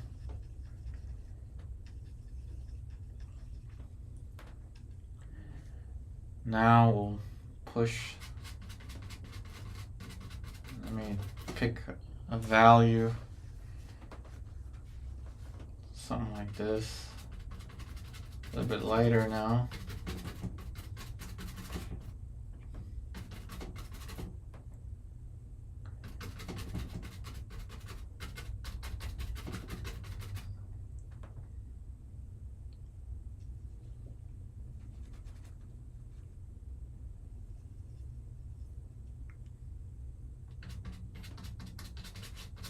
Yeah, something like that.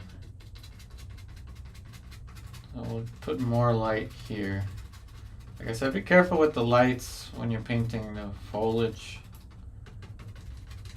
And that's probably the lightest I think that it'll go.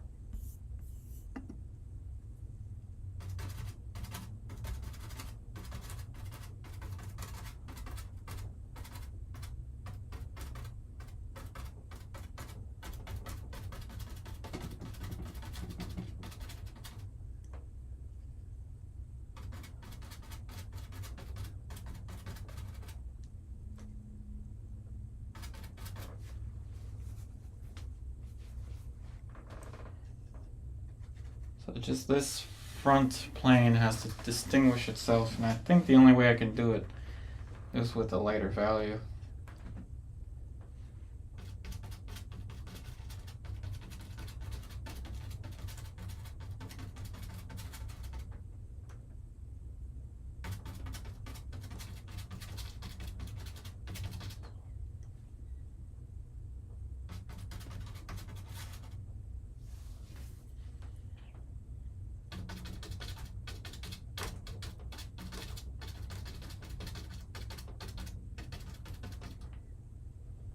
Differentiating this plane here.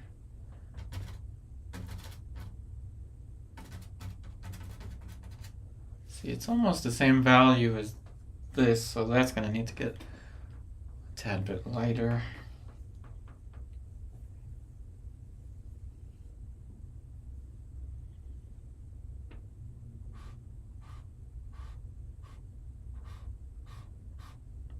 A little highlight on that.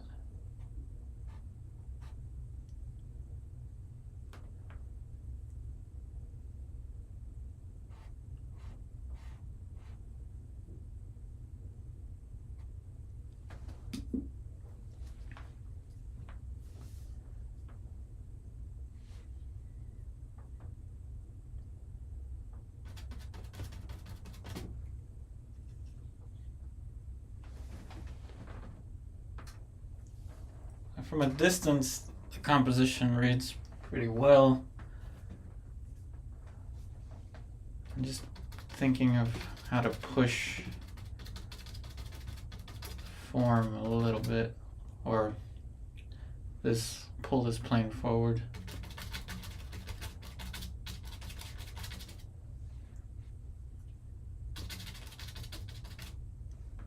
That's pretty good. Maybe a little more light on this.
This tree from earlier.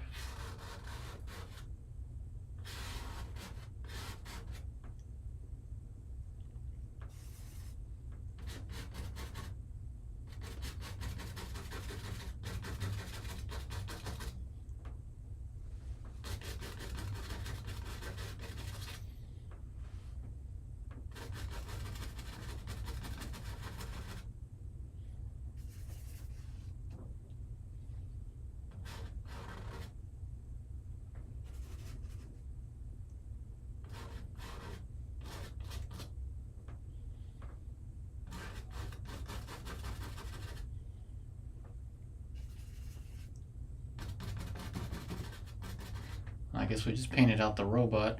But now you know that there was a robot there. The robot's just hidden behind a tree.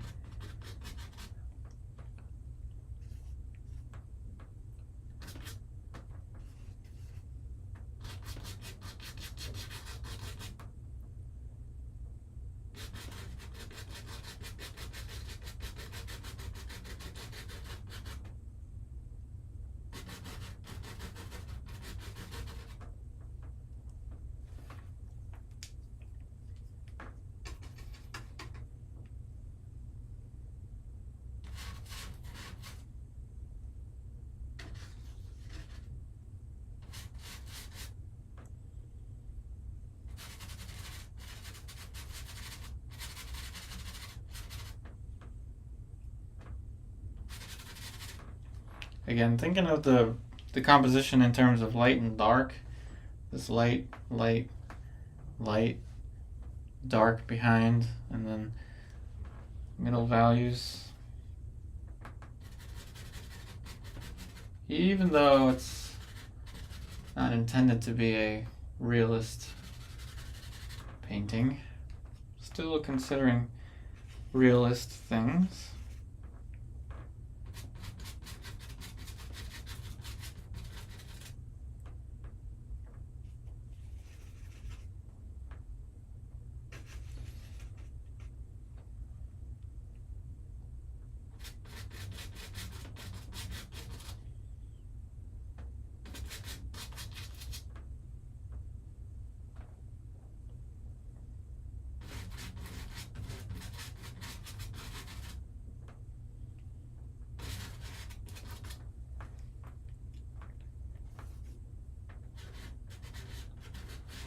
Bark type textures.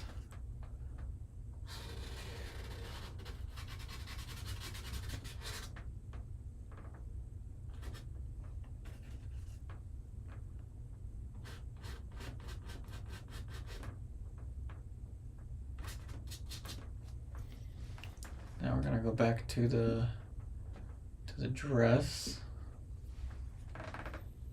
or the skirt, whatever we're gonna call it.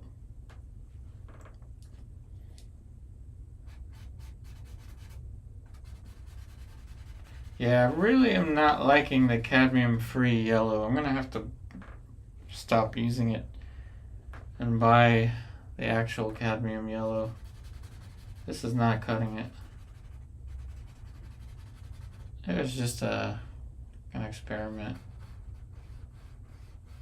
Experiment gone wrong.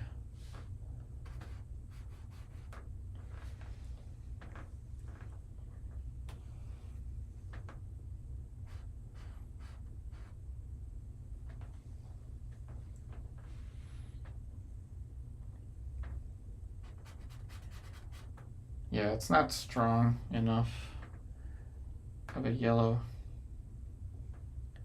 Not opaque enough.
Maybe. Although maybe I do want it to look like she's gonna slip off. Just push this accent a little darker.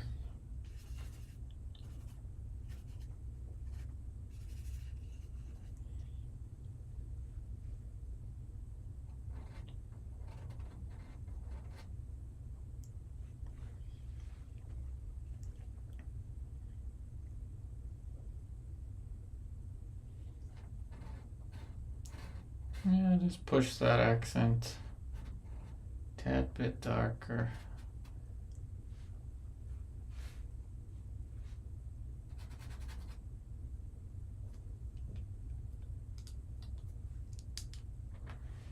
And I'm trying to figure out, like I said before, like what type of resolve I want with these paintings. Once it starts to become more real, things like that is gonna jump out. So, whereas earlier where it was more abstract, it would have been fine. Yeah, these things are kind of subjective, but still needs to be taken into consideration. The fact that the realism becomes just another aspect of painting is crazy to me.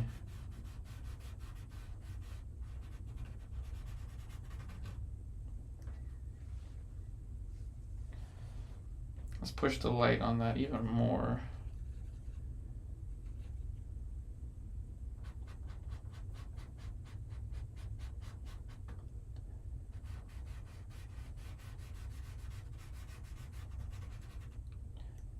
And yet still,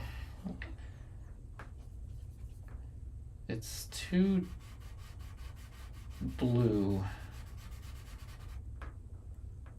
Let's add some more little orangey notes.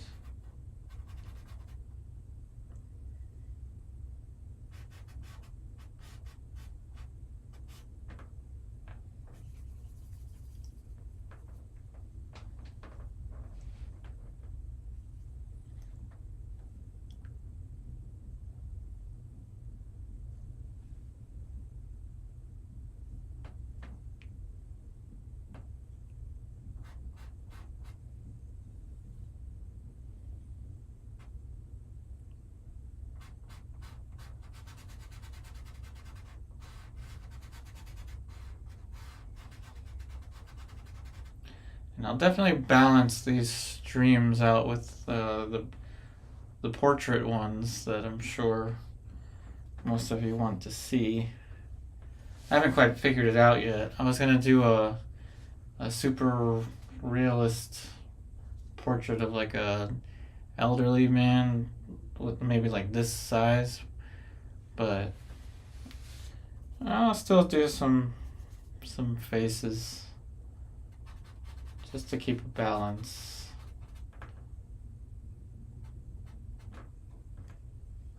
Alright, let's go back to the top of the composition.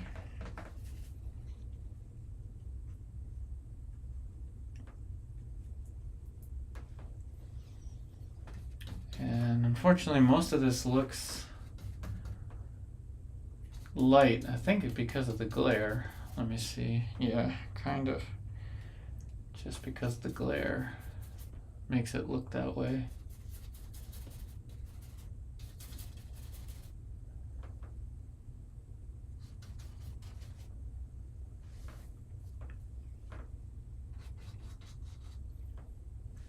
Let's put ground plane right over here. A little bit of dirt.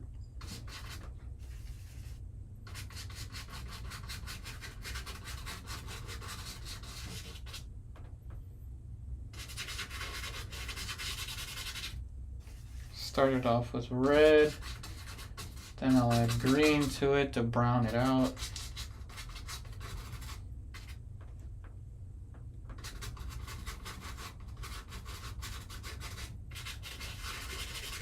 But the more it mixes with this tone, the more it browns out because it's a bluish tone.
maybe a little more light for the chest, since there's some red left there that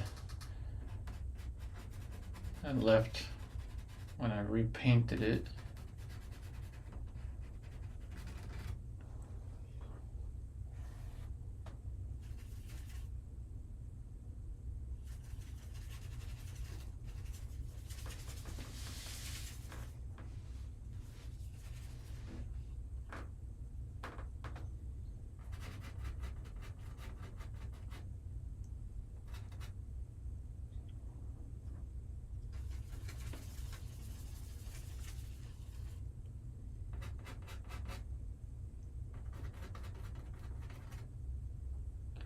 So we're at 2 hours, 8 minutes now. And I think this painting will be only 2 hours long. 2 hours and something long. I found that I do that with the landscape. Because I feel like the longer I give myself with these, the more I start to kind of add stuff I don't want. But before that, let's add some of the flowers.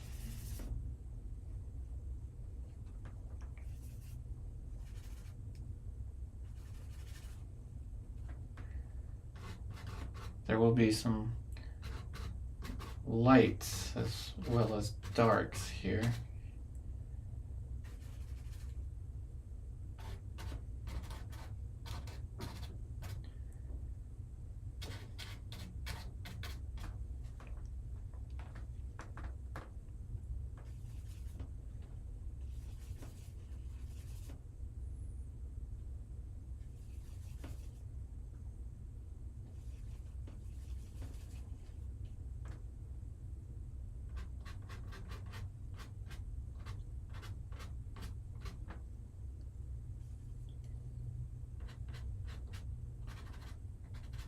So I'm searching for these areas where I added the red, and I'm adding some light for these pinkish flowers. Not everywhere.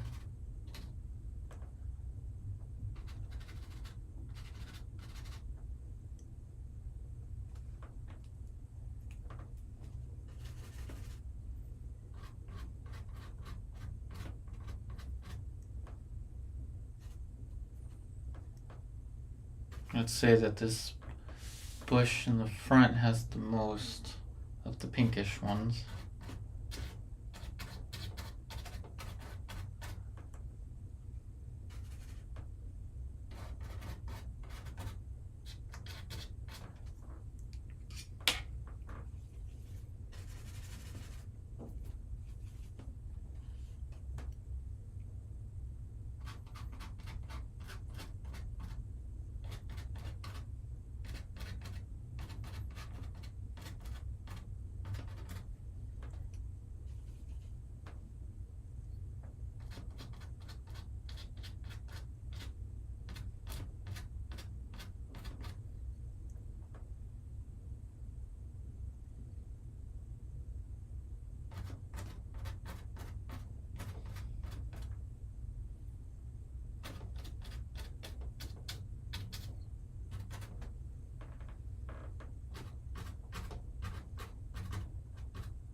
Reason I'm not taking a break is because there's only 30 minutes left till I gotta sign out. But I will go to town adding these flowers.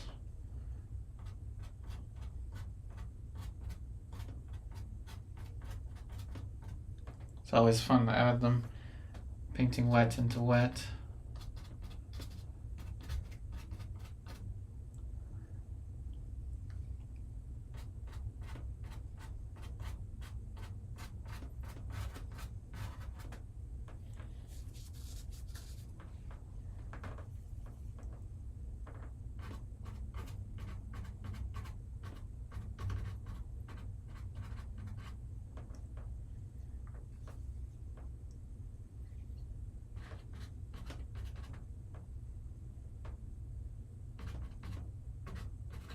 So what I'll do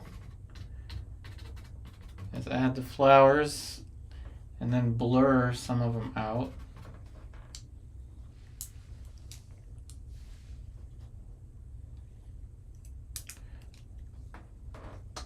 I'll do that with a different brush. Just kind of a blur.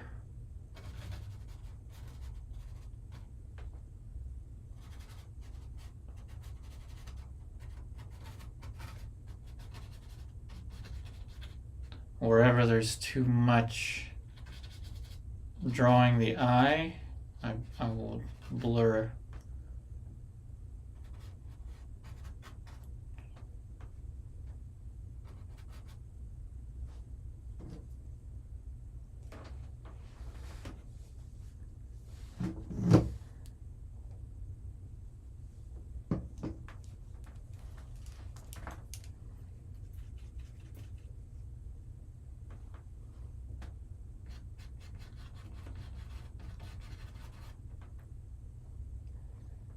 Back to the cadmium green, just to paint over that area that got kind of brown.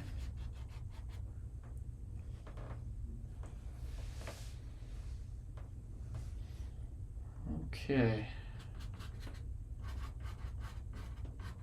This gives a little bit more form to these flowers, yet still maintaining that expressive quality of it. Now you can clearly tell these are different planes from back there.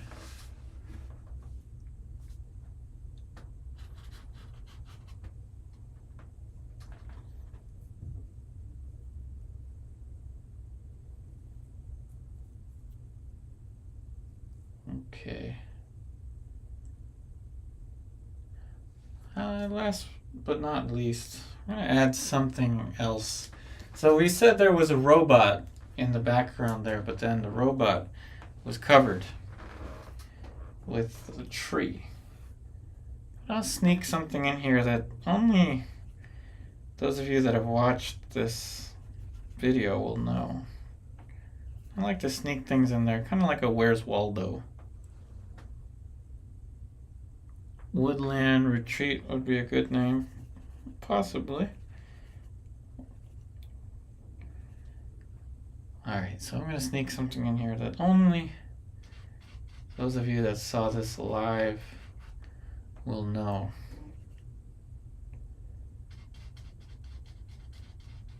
A dark shape with some pointy ears. I'll zoom you in. So I like to hide things in here. Pointy ears, but a dark shape.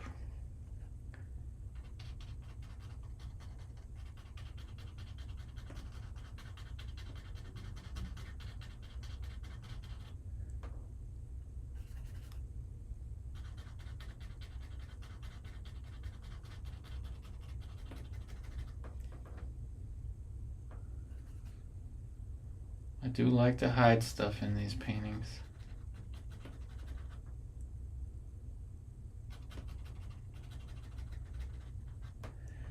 Okay, and then with a sable brush, whichever one can make the smallest mark, which coincidentally will be the one I'll use to sign.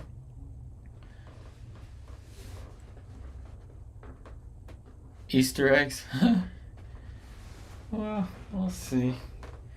I'm going in with a yellow, a deep yellow.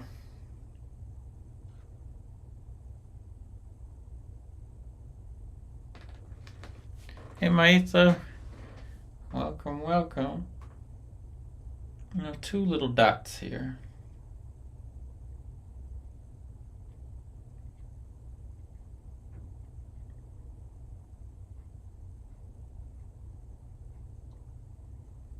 And this, what do you think it is?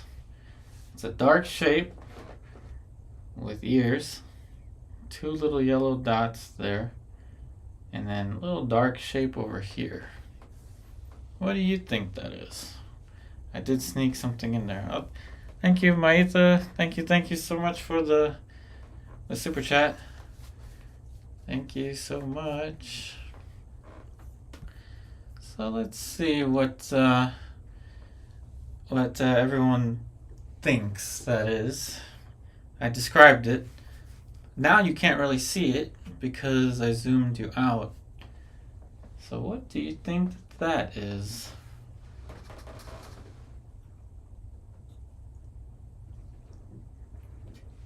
Someone is gonna guess it, right?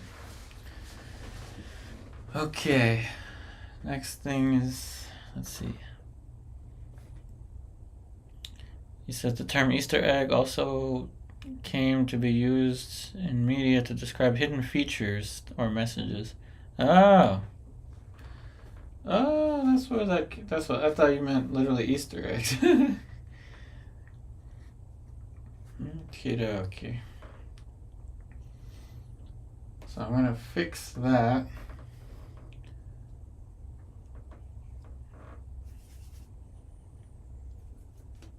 Shame that I'm gonna have to go soon.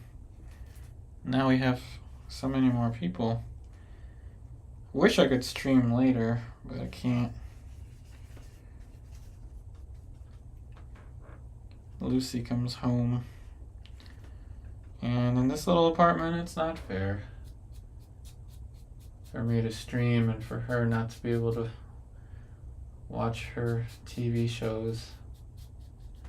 She loves Korean drama TV shows. That's her favorite. And I'll watch them with her. The last one we saw was the Uncanny Counter, which was more of a comedy. It still had some drama in it.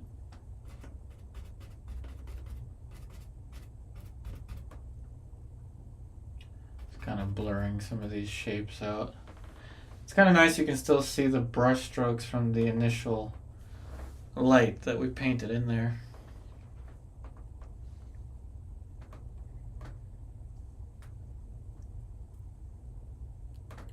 Oh, the thing that I hid in here, it's a dark shape.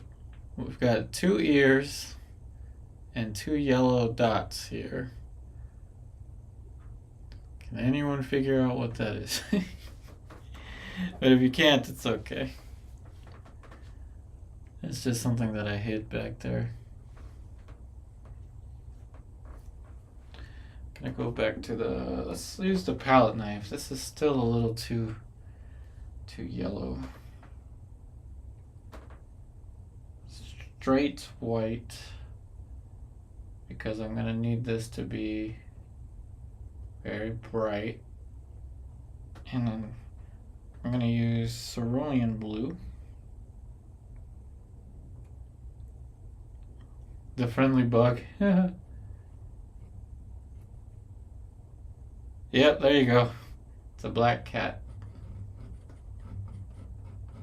And I feel bad that black cats get such a bad reputation.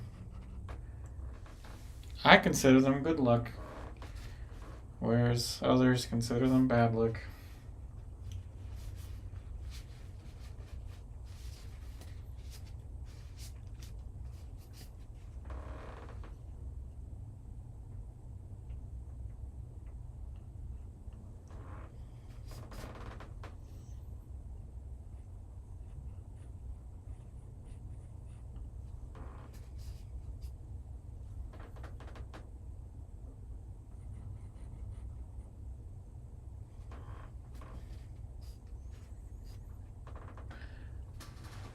Yeah, we had a black cat once also, a long time ago, named Deborah. This cast shadow is a little unrealistic. Let's, not that I want this to be a realistic painting, but some things need to have a tad bit more realism.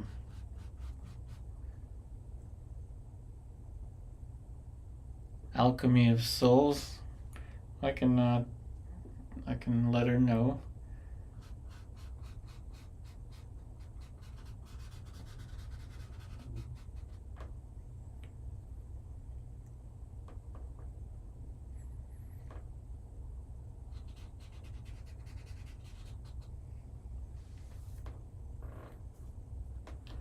So we'll definitely have some art prints available of this one.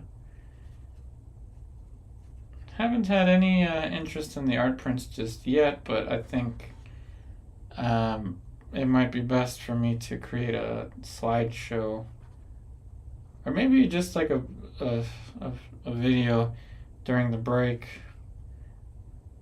with all of these paintings. There's a lot of them. I don't even know how many there are. I lost count. I lost count at 20.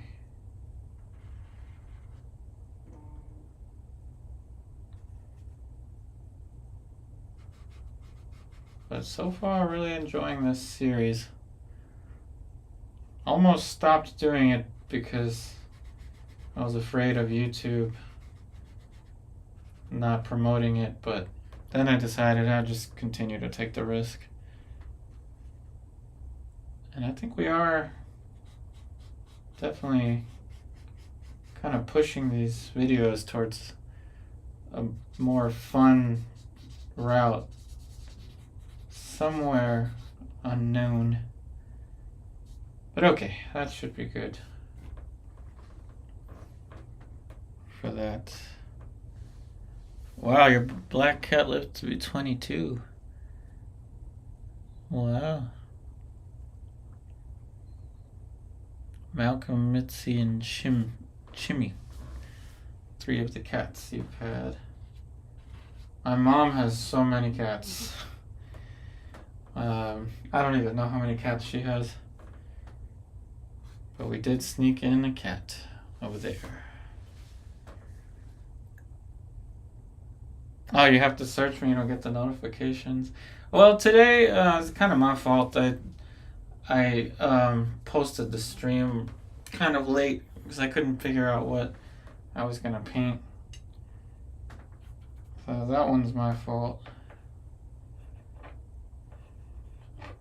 But I'm guessing it's still not promoting the videos even when I go live. Even if you turn on notifications, I've heard it doesn't notify everyone. Alrighty, so we're gonna go along with this main diagonal, and we're gonna sign right over here.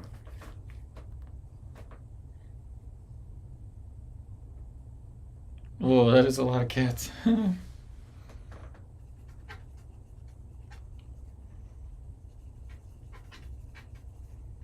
Alrighty, let's sign bottom right.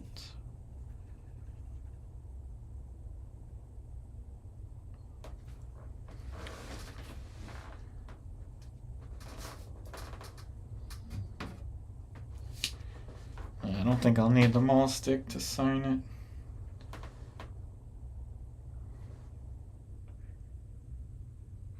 I will need the maul stick to sign it.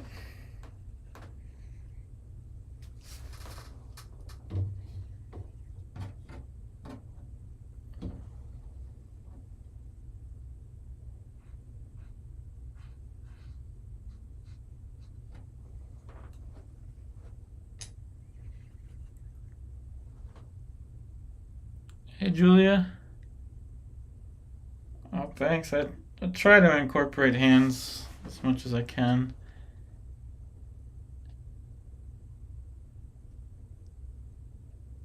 Oh, no worries, GG. It's all good. I'm sorry that happened to your account.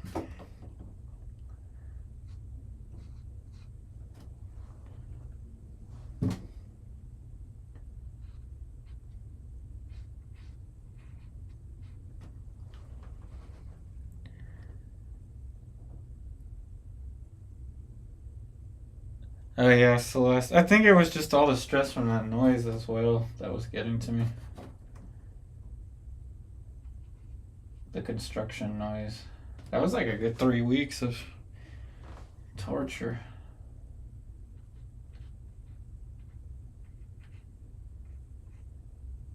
Yeah, I'm glad to be back.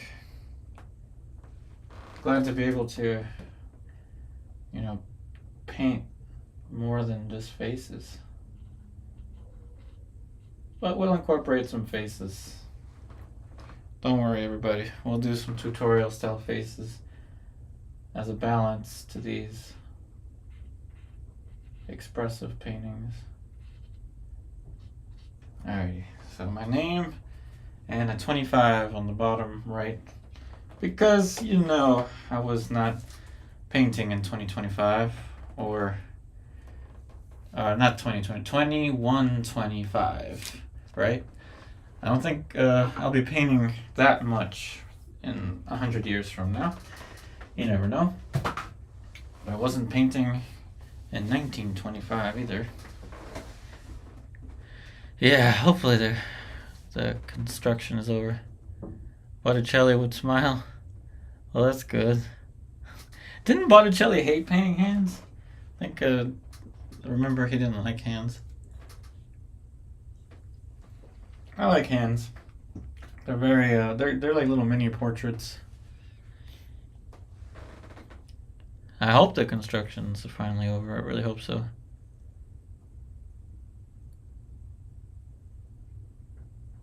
Oh yeah, definitely. We can incorporate that to the charge. Although I tend to charge the same with I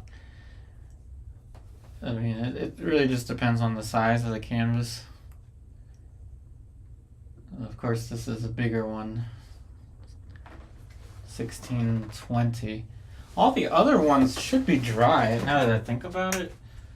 Let me check. Yeah, all the other ones should be dry. So I'll have these for sale soon as well. So yeah, see how the size comparison between the original, the whatchamacallit. This is a 9x12. 9x12 versus 16x20. It doesn't make the painting better if it's bigger. It's just easier for me to paint more detail with a bigger canvas. But this one I think is still my favorite. I'm gonna frame this one. Maybe I'll go buy a frame later this week and hang this one, but this one's still my favorite, I think, of them all.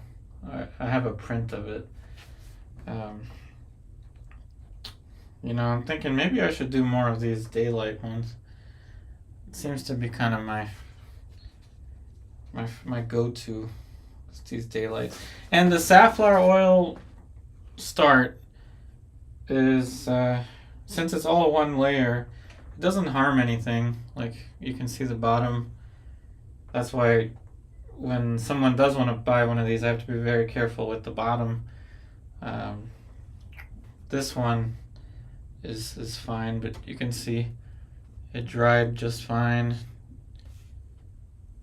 So yep, I'll have those available soon.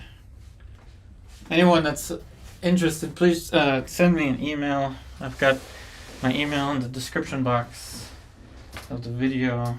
And yeah, this is the part right here. You can just barely see it. And I have a brush for that, just to make sure the bottom is painted. Your blending brushes, make sure that you dry clean it. Not take it to the dry cleaners, but just wipe off the paint like that.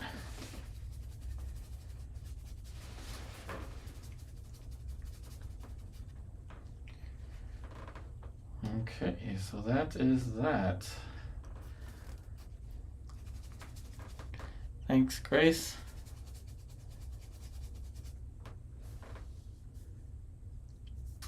La Primavera. The trees recall his spring. True, the springtime paintings. What is this now? Summertime? We're heading towards summertime? We're heading towards the summertime now.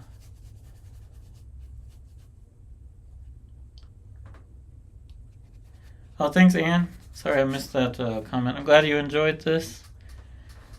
Thank you, everyone. Remember, the schedule is Monday through Friday. I'm going to say afternoon. Typically 1:30 p.m. is when I sign on, but let's just say afternoon. Maybe a little bit earlier or a little bit later, but let's just say afternoon time. Please subscribe to the YouTube channel and turn on the notifications so it lets you know whenever I am live on YouTube. Thank you all so much for all of your support. I wish you all the very best, and I'll see you next time.